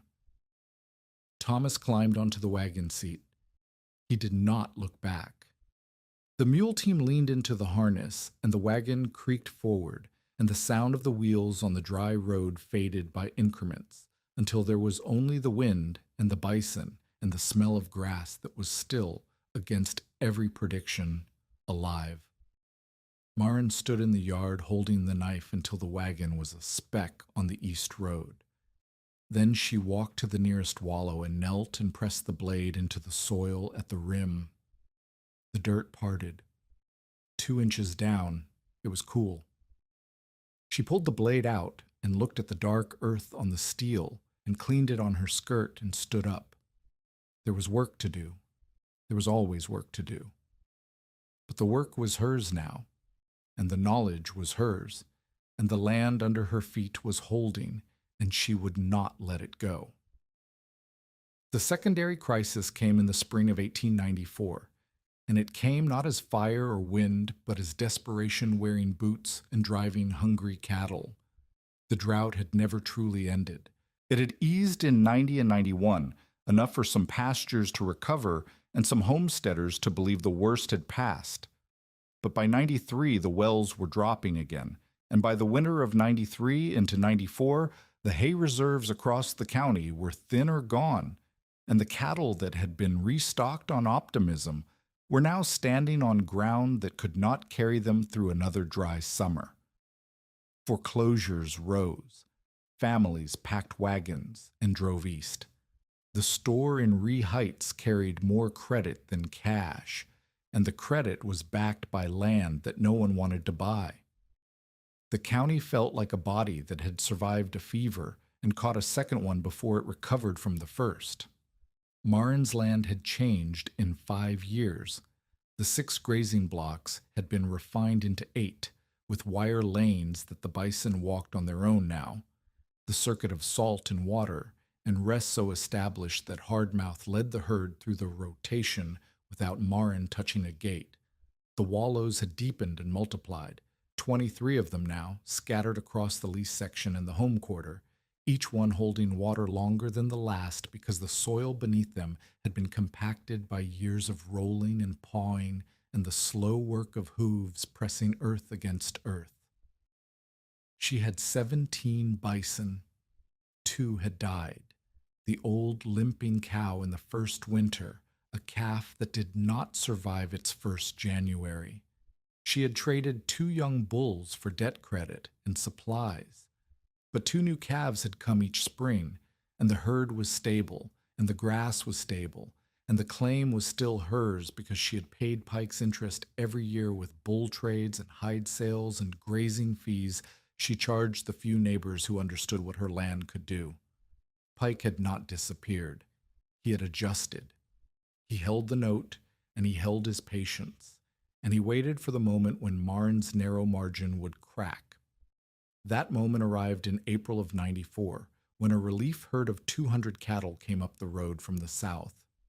They were driven by men Marin did not recognize, gaunt, hard men from counties further into the drought where the grass had failed completely. They were looking for any green ground that would hold their cattle for a week, a month, long enough to keep the animals alive until rain came or a buyer appeared. They had heard, everyone in 3 counties had heard by now, that Marin Whitlock's land still carried grass, that her ground was the green patch in a brown quilt, that if you could get your cattle onto her land, they would eat. The lead drover rode to her gate and asked permission. He was a man of about 40 with a face that had been weathered past his age and hands that shook on the reins. His cattle were strung out behind him along the section road, thin and slow and coughing dust, and the riders who flanked them looked no better than the animals. Marin could see the arithmetic in their faces, the same arithmetic she had written on her own table 5 years ago, the column that ended at 0. She told him no. She told him the grass could not carry 200 cattle for a single day without destroying the rotation that had taken 5 years to build. She told him that the wallows would be trampled flat by hooves that did not know to avoid them.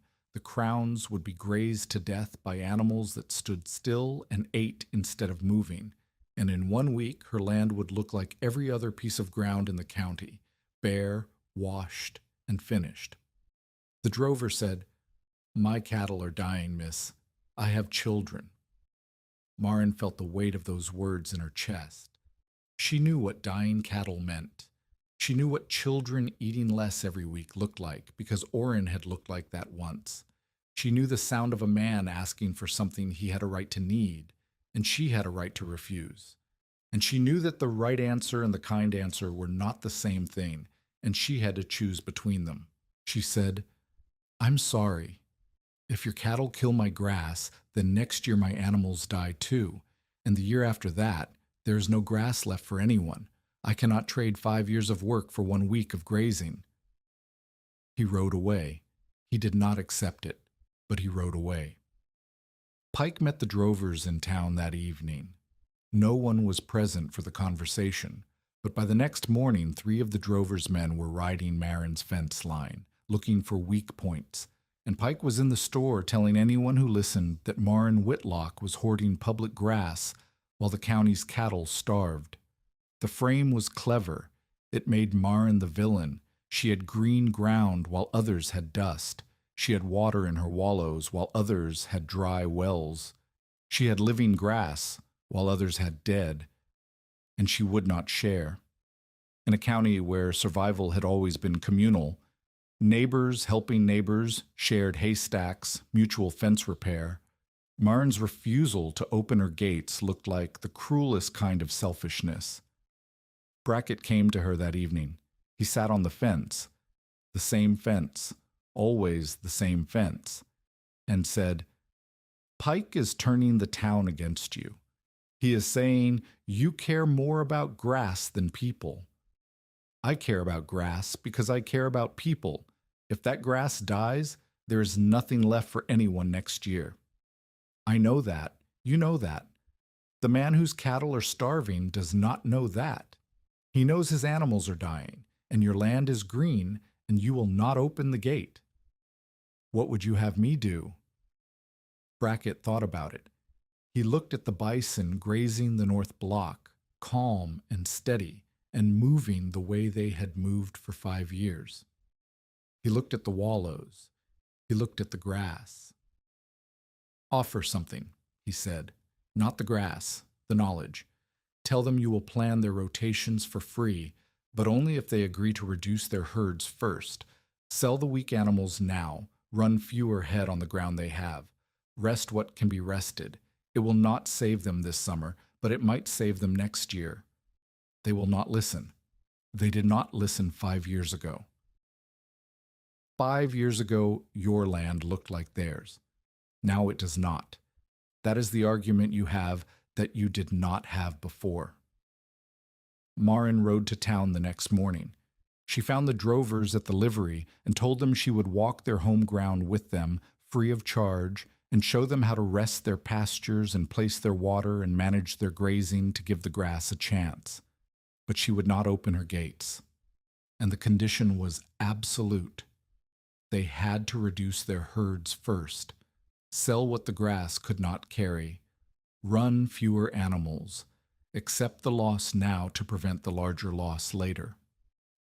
2 of the drovers listened, One spat on the ground and said, Marin Whitlock had no business telling grown men how to run cattle when she could not even own cattle herself. He drove his herd east and lost them to starvation and sale by August. The two who listened sold 40 head between them and drove the rest back south with Marin's instructions written on paper in her tight, clear hand.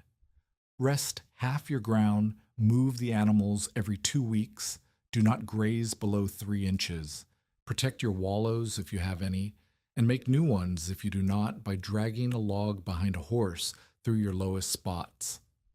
Pike watched all of this and said nothing. He did not need to. He had planted the word in town that Marin was a hoarder, and the word grew on its own, fed by every homesteader who drove past her green fence and saw their own dust reflected back at them. The word would not kill her, but it would make the next 5 years harder, and Pike was a man who understood that time and reputation were weapons that did not need to be sharpened. They did their work slowly, and the cuts did not show until the bleeding had already started. Marin came home from town and stood in the yard and looked at her land. The bison grazed the west block. The wallows held the last of the spring rain. Orrin was at the gate, taller now, nearly 16, watching her with the expression of someone who understood more than he was asked to. He said, Thomas would have told you not to go to town. Marin said, Thomas would have told me to go and to bring the grass knife. She reached into her coat and held up the curved blade. She had carried it to town and shown the drovers how to cut a soil sample and read the crown. She had knelt in the street outside the livery and pressed the blade into the dirt and shown them what dead ground looked like close up, pale, powdery, empty, and what living ground looked like even when it was dry, even when it was struggling, darker, cooler, holding together. 2 men had knelt beside her. 30 had watched. 1 had spat. It was not enough. It was a beginning. Pike overextended in the autumn of 1894, and the collapse, when it came, had the slow inevitability of a fence post rotting from the inside. He had spent the summer buying cattle on credit from desperate homesteaders, animals worth half what he paid for them, purchased not for their value, but for the land they came attached to. Every note he held was a bet that the homesteader would fail, and the collateral, so the claim, the well, the improvements, would transfer to him at a fraction of its worth. It was the same arithmetic he had tried to use on Marin, multiplied across 6 families, and for 2 years it had worked. Families failed. Claims transferred. Pike accumulated ground the way some men accumulated tools, not to use, but to own. But ground without grass was ground without value, and Pike had never understood that distinction because he had never been required to. He stocked his accumulated sections with the cattle he had bought on credit, running them on short grass at densities that would have made Brackett wince and Thomas walk away without speaking. He did not rotate. He did not rest. He did not mark wallows or count crowns or measure stubble height or place salt away from water. He ran cattle the way cattle had always been run in the territory, hard, heavy, and fast, because the point was not the grass. The point was the weight the animals carried to market, and the weight was a number on a ledger, and the ledger was the only ground Pike had ever learned to read. By September, his grass was dead, not dying. Dead. The crowns were baked open under a sun that had been shining without interruption since June. The roots had shriveled into pale threads that crumbled between the fingers. The topsoil, unprotected by stubble or litter or anything alive, lifted in the first autumn wind and drifted against his fence lines in gray dunes that looked like snow made of dust. His cattle lost weight every week. They stood at the fences and bawled and chewed the wire and broke through into neighboring sections where the grass was also dead, but the cattle did not know that because cattle never know that. Cattle eat what is under them until there is nothing under them, and then they stand there and wait for someone to move them or for the ground to swallow them whole. Pike tried to sell. The market was flooded with drought cattle from 3 counties, thin and coughing, and worth less per head than the freight cost to move them. Prices dropped below what he owed on the animals. He tried to hold through the winter.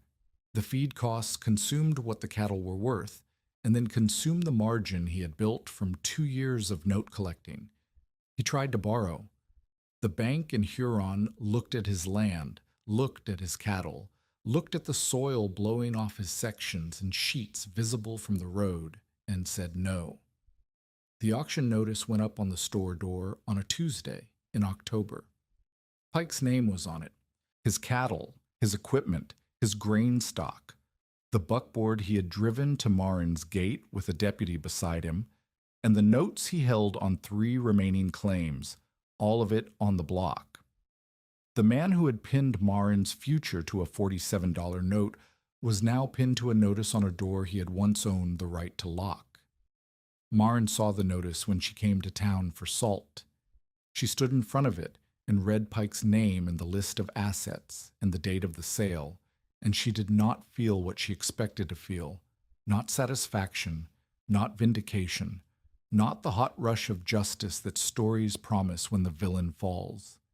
She felt the same cold recognition she had felt when she wrote 0 at the bottom of her own column 5 years earlier, the understanding that arithmetic did not forgive and that watching someone else arrive at 0 was no different from arriving there yourself, except that you were standing instead of falling. Brackett found her outside the store. He stood beside her and read the notice and said, "He overstocked. He did not rest. He did what every cattleman in this territory has done since the wire went up. The only difference between Pike and the rest of us is that Pike did it on purpose, and we did it out of habit." Is there a difference? The grass does not think so. Pike did not attend his own auction. His hired men sold what could be sold: the cattle for slaughter prices, the equipment for scrap value, the grain stock for less than it cost to store. The notes he held, including Marin's, were purchased by a bank in Huron that sent a letter to every debtor offering terms that were neither generous nor cruel. Marin's balance was $32 after the bull trade credits. The bank gave her 2 years to pay at reasonable interest. It was the first reasonable thing that had happened to her debt since her father signed the original note in a November that felt like a lifetime ago. Pike left the county before winter. No one marked the day. No one painted anything on his gate. He simply was not there anymore, the way a fence post is not there after the wind has worked at it long enough, and the space he left was filled by the same wind and the same dust and the same silence that filled every space in a place where people left more often than they stayed. She paid the note off in 18 months. She sold 3 yearling bulls to a rancher in Beetle County who had heard about her grass and wanted breeding stock that came from land worth imitating. She sold grazing rights on her rested blocks to Rosa, who paid in butter and labor and the kind of loyalty that does not announce itself. She sold advice, not formally, not for posted fees, but in the way that knowledge becomes currency in a small place. A man who wanted to know how to rest his pasture brought Marian a sack of flour and his attention. A woman who wanted to understand why her garden soil washed in every rain brought a jar of preserves and a willingness to dig beside a wallow and learn what the bison had taught the ground. The note was paid. The claim was hers. The land was hers. For the first time since her father died, Marin Whitlock owed nothing to anyone except the grass. The operation in its 6th year did not look like a ranch. Visitors expecting neatness found none. It looked like a disagreement between order and chaos that chaos had won, unless you knew where to look. The home quarter had 8 grazing blocks now, each one marked with wire and brush gates that the bison walked through on their own circuit. Hardmouth was old. His muzzle had gone gray, and his scarred jaw had stiffened until he chewed on one side, but he still led the rotation, moving from salt to water to grass with the patience of an animal that had forgotten what panic felt like. The younger bulls followed him. The cows followed the bulls. The calves followed everything that moved and ate everything that did not move, and the grass bent and recovered behind them the way it had bent and recovered for 5 years, and would bend and recover for 50 if someone kept counting the roots. The lease section had 27 wallows. Marin had stopped marking them with willow stakes because the stakes rotted, and the wallows did not need marking anymore. They were visible from the section road, dark bowls in a landscape of uneven grass, each one holding water after every rain, each one rimmed with a fringe of green that was denser and more varied than the grass between them. Seeds collected in the wallows. Different plants grew in the moist margins, species that needed the extra moisture, the disturbed soil, the protection from wind that the bowl shape provided. The wallows were not just water catchers, they were nurseries, and the nurseries were spreading. Marin developed a teaching routine.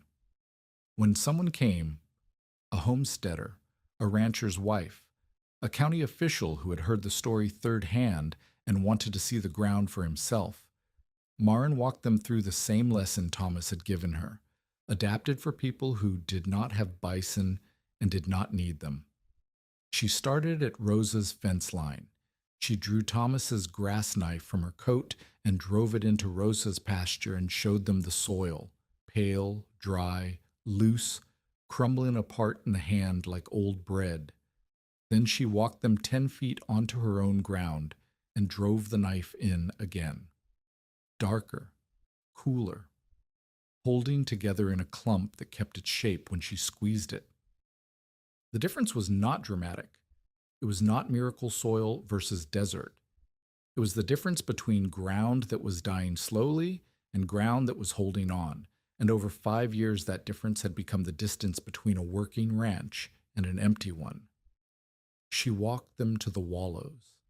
She crouched beside the nearest bowl and scooped water in her palm and let it drip through her fingers and showed them how the soil at the rim was darker than the soil 10 feet away, how the grass grew thicker there, how the roots went deeper. She explained that they did not need bison to make wallows. A log dragged behind a horse through low ground, a shovel used to scoop shallow bowls after rain, even cattle hooves in soft soil could create depressions that caught water if the cattle were moved before they trampled the depression flat again. The bison were better at it because they rolled and pawed and ground their shoulders into the earth with an enthusiasm that no tool could match. But the principle was the same. Interrupt the flat surface, give water a place to sit, and the grass around that place would be the last to die and the first to return. Nan Threlkeld came back 3 times. The first time, she watched. The second time, she brought a shovel and asked Marin to show her where to dig on her own quarter. The third time, she brought her husband, who had spent 2 seasons resisting the idea that a woman who kept buffalo could teach him anything about cattle, and who now stood in Marin's lease section with his hat in his hands and his boots in her soil and his certainty visibly failing him. Marin showed him the same lesson she showed everyone. She made him kneel. She put the knife in his hand. She made him cut into his own pasture and cut into hers, and hold the 2 samples side by side and feel the difference with his own fingers. He said, "I have been ranching for 11 years. Marin said, "The grass does not count your years, it counts your roots." He went home and rested half his pasture that week. Nan told Marin later that he did not speak about it. He simply moved the cattle and closed the gate, and did not explain himself to anyone because admitting he had learned something from Marin Whitlock was still harder than doing the things she had taught him. The grass did not care about his pride. It grew back on the rested half by August. She walked them through the grazing blocks. She showed them the gates and the wire lanes and explained the rotation. Graze 1 block until the stubble reached 3 inches as measured by a hand's width above the soil. Then move the animals to the next block. Then rest the grazed block until the crowns had recovered enough to graze again. She showed them how to check a crown by pressing a thumb against the base and feeling whether it was firm and green or soft and pale. She made them do it themselves. She made them kneel in the dirt and press their thumbs against the roots and feel the difference between a living crown and a dying one, because information heard was information forgotten, but information felt with your own hands in your own soil was information kept. She never charged. Rosa asked her once why, and Marin said, "Thomas did not charge me." Rosa said, "Thomas did not have a mortgage." Thomas did not have a mortgage because he did not own land. He did not own land because the country would not let him. I can charge for what I know because I own the ground I learned it on. That is not a reason to charge. That is a reason to give it away. Rosa looked at her for a long time and said, "You sound like him." "I sound like the grass." What she did not give away was the bison themselves. Ranchers came from 2 counties offering to buy breeding stock, young cows, bulls, calves they could start their own herds with. Marin refused every offer unless the buyer could show her the land. She rode out to their claims and walked their ground the way Brackett had walked hers in the beginning, the way Thomas had walked it later, pressing her thumb into the crowns, driving the knife into the soil, measuring what the grass had and what it lacked. If the land was overstocked, she said no. If the pasture had no rest rotation, she said no. If the man had 300 acres and wanted 20 bison, she said no and told him why. 20 bison on 300 acres without rotation would kill his grass the same way 20 cattle would. Faster, perhaps, because the bison weighed more and moved harder. The animal was not the answer. The management was the answer. The animal was only the tool. More than one man called her arrogant for it. A woman telling cattlemen how to run their land. A woman saying no to money she needed. A woman with 19 skinny bison and a flour sack map acting like she knew something the rest of the territory did not.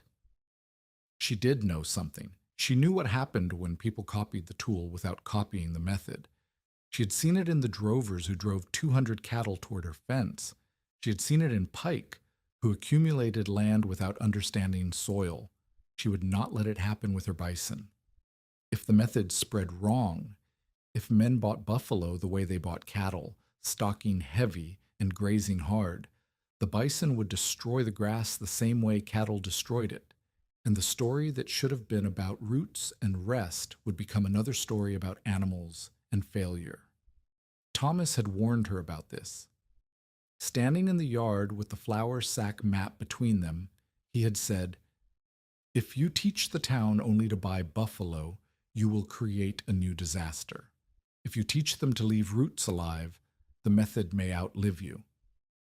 She chose the roots. Brackett's full conversion completed itself that summer, not in a single scene, but in the slow accumulation of pride wearing down under evidence it could no longer dismiss. He had been sending his men to Marin since spring, one at a time, without announcement, riders who appeared at her fence and said Brackett had told them to ask about stubble height, salt placement, or how to tell when a pasture needed rest. Marin walked each man through the lesson. They rode back and applied it with the incomplete enthusiasm of men told to do something they did not fully understand by a boss who would not explain why. Brackett himself came in June. He did not stand at the fence this time. He came through the gate and walked the lease section with Marin the way Thomas had walked it with her, slowly, stopping at wallows, crouching to check crowns, pressing his thumb against roots he had dismissed 6 years earlier as the delusions of a grieving girl. At the far end of the section, where the alkali flats met the rough ground and the oldest wallows held water from the April rain, Brackett stopped and looked back across the land they had walked. His face did the thing that old men's faces do when they see something they cannot argue with and do not want to admit. A tightening around the eyes, a softening at the mouth, the expression of a man revising a belief he had held for 40 years and finding that the revision cost more than he expected. He said, "I will not buy bison. I did not ask you to. But I will rest half my south section starting this month, and I will tell my men to leave stubble standing." That is enough to start. It is not enough, but it is what I can do without admitting to every cattleman in the territory that a girl half my age taught me my trade. He looked at her, and the smallest crack appeared in the expression he had carried since the first day he rode onto her land. Not quite a smile, something closer to respect acknowledged without the word being spoken. "I will admit it to you. You were right. I was wrong about what mattered." Maren nodded. She did not need more than that. Brackett's pride was his own problem. Brackett's grass was hers. Elias Rook arrived in the county in the autumn of '96 to repair wells. He was 31, lean, quiet, and better with pipe and wrench and windmill rod than any man Maren had met. He traveled with a tool wagon and a reputation that preceded him by 2 counties. Rook could find water where others found dry hole, and he could make a broken windmill pump where others made excuses. He was not handsome in the way that stories require men to be. He had a crooked nose from a well-casing accident, knuckles that were permanently swollen from cold weather pipework, and hands darkened by iron and grease that never fully washed out.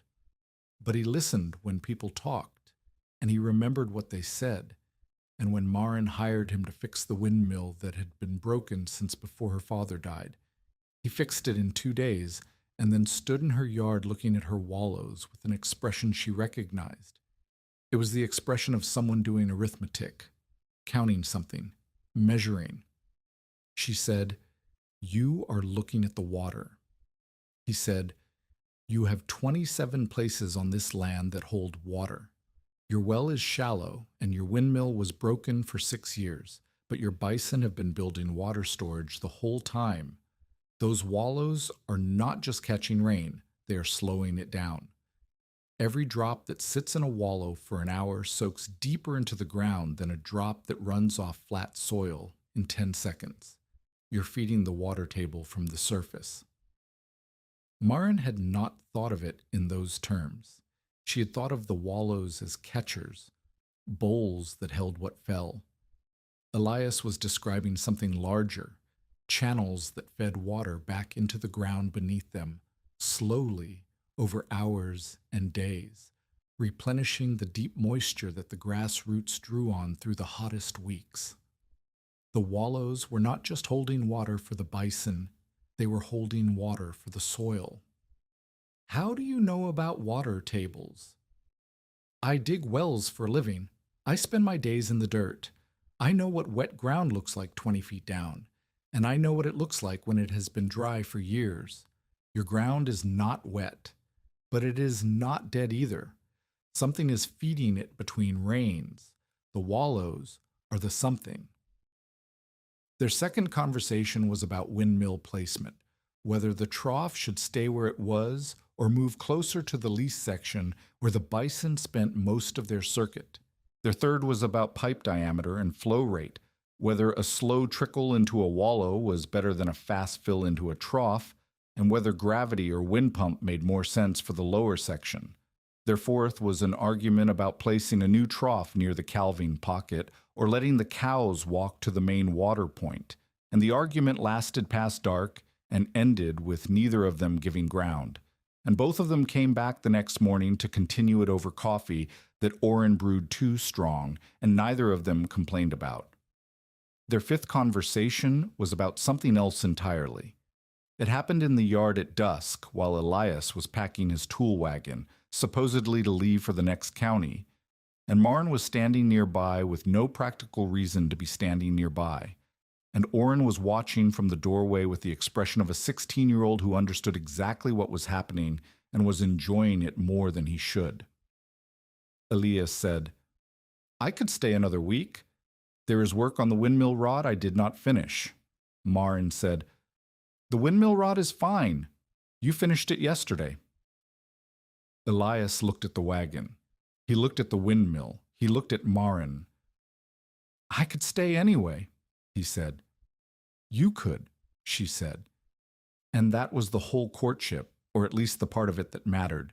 Two people who understood water and grass and the slow work of building something that lasted, standing in a yard at dusk and choosing not to leave. He stayed. He fixed every well within 20 miles of Marin's claim, and between repairs he worked on her water system, adding a second pump on the lease section, extending pipe to a new trough near the south boundary, and running experiments that Marin found either brilliant or infuriating depending on the day. He dug a test trench beside the oldest wallow and measured the moisture at each depth, marking inches on a stick with his knife, recording the numbers in a small leather book he kept in his coat, the way Marin kept the grass knife in hers. At 6 inches, the soil was damp. At 12 inches, it was wet enough to darken his fingers.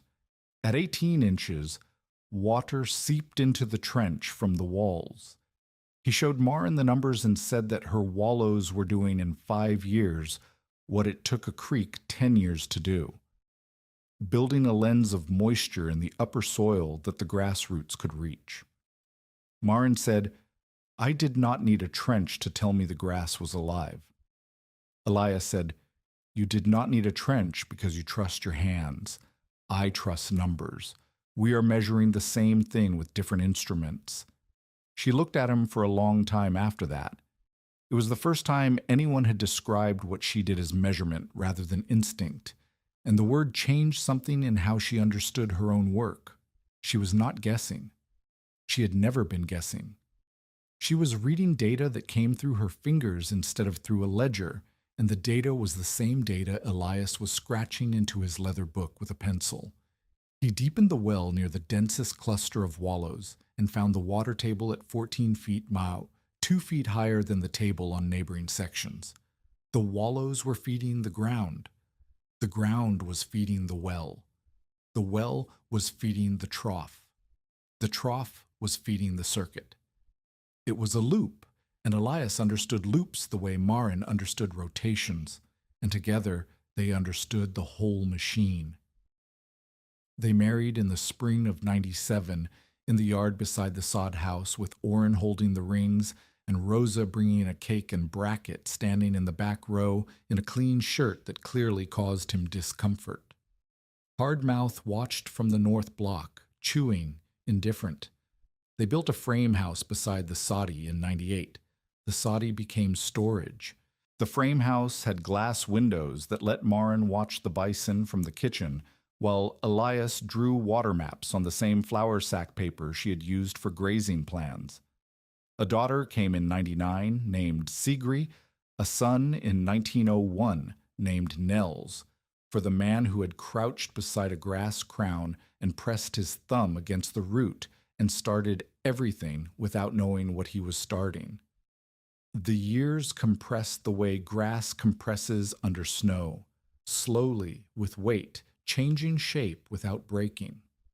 Marin aged from a girl into a woman whose hands were harder than any man's in the county, and whose word on grass was treated the way Brackett's word on cattle had once been, as the final opinion, the verdict that settled arguments before they became fights. She was not rich. She was not comfortable. The frame house leaked in heavy rain, and the windmill needed Elias's attention every spring, but she was necessary, and in a place where the wind took everything that was not rooted, being necessary was the same as being permanent. Hardmouth died in the winter of 1900, standing in the lee of the sod house during a blizzard that would have killed him 10 years earlier, but that the wallows and the rested grass and the sheltered calving pocket turned into an endurable hardship instead of a death sentence. Marin found him in the morning, frozen upright, his scarred jaw still facing into the wind. She buried him on the lease section near the first wallow he had ever made, the one he had rolled into on the 9th day when she was ready to quit. Oren helped her dig the hole. Neither of them spoke about what the animal had meant, because what he had meant was visible in every acre they could see from the grave. The rough, living, ugly, surviving ground that 19 bone racks with horns had built from nothing. Oren became a county surveyor. He kept Marin's grazing maps, the flour sack originals, and the cleaner copies he drew on proper paper in a drawer at the county office where anyone could see them. He checked the rain gauge at the 8th wallow every week for 20 years, recording the numbers in a ledger that grew thick enough to serve as a history of every storm, every drought, and every recovery the land had ever known. When young homesteaders came to the county office to file claims, Oren showed them the maps before he showed them the plats. Some of them listened. Some of them did not. The ones who listened tended to stay. Rosa kept fewer cattle and survived every dry year that followed. She never called Marin's method by a name. She called it common sense, which was the highest compliment Rosa Kiefer had ever paid to anything. Brackett died in 1902, in his bed, on a ranch that finally showed stubble height. His foremen continued the rotation. The grass came back. Not fast, not in a season, but it came back, which was more than could be said for the men who had done nothing. Within 6 years of the fire, 6 families in Hand County had adopted pieces of Marin's system. Not all bought bison, most did not, but they rested ground, moved salt, left stubble, and protected the shallow bowls that collected rain. Rosa split her pasture and rotated her 2 cows the way Marin had shown her the morning after the fire. Cress Lundy ran 8 cattle on ground that had once carried 12, and his grass grew back, and his soil held, and he told his neighbors, and his neighbors told theirs. The method spread the way grass spreads, not in a single season, not across a whole field at once, but root by root, crown by crown, from one living patch to the next. Marin lived out her life on the same rough claim her father had filed, expanded by lease and later by purchase when Pike's abandoned sections came up for sale and no one else bid. She never turned the ranch into a show place. Visitors still saw uneven grass, shallow bowls, and trails that looked disorderly until rain came and the wallows filled and the green at their rims was the only green left in a brown county. She kept Thomas's grass knife in her coat until the handle wore through, and then she wrapped it in wire and kept it still. And when Sigri was old enough to walk the blocks, Marin put the knife in her daughter's hand and showed her how to press the blade into the soil and read what the roots were saying. There was a morning, late in her life, when a dry wind crossed the county again. Marin was in her 50s by then, slower, gray-haired, with the grass knife in her coat, and her hands clasped behind her back in the posture of a woman who has spent 30 years looking at ground and has learned that the ground looks back. To the east, cattle stood at fence lines on bare fields grazed to powder by men who had heard her lessons and chosen not to follow them. Dust lifted from their pastures and climbed the sky the way it always climbed, carried by a wind that did not care who owned the soil it stripped. On Marin's land, a bison calf, the grand calf of a grand calf of the herd she had bought for $9, rolled in an old wallow, the 8th one, the one where Oren's cap had floated during the fire 30 years before.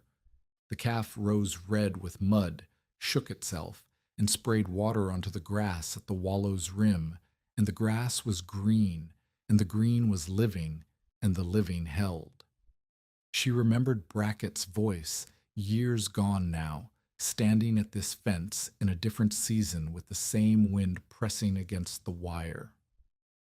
"Those are not stock," he had said. "Those are wether with horns." He had been almost right. They were wether with horns. But Marin Whitlock had learned to let the weather work, to let the hooves press the wallows and the mouths take the grass and leave the roots. And because she had learned it before the drought arrived, the drought found nothing on her land that it could kill. The wind kept moving east, carrying dust from the fields that had forgotten. It carried nothing from the ground that remembered.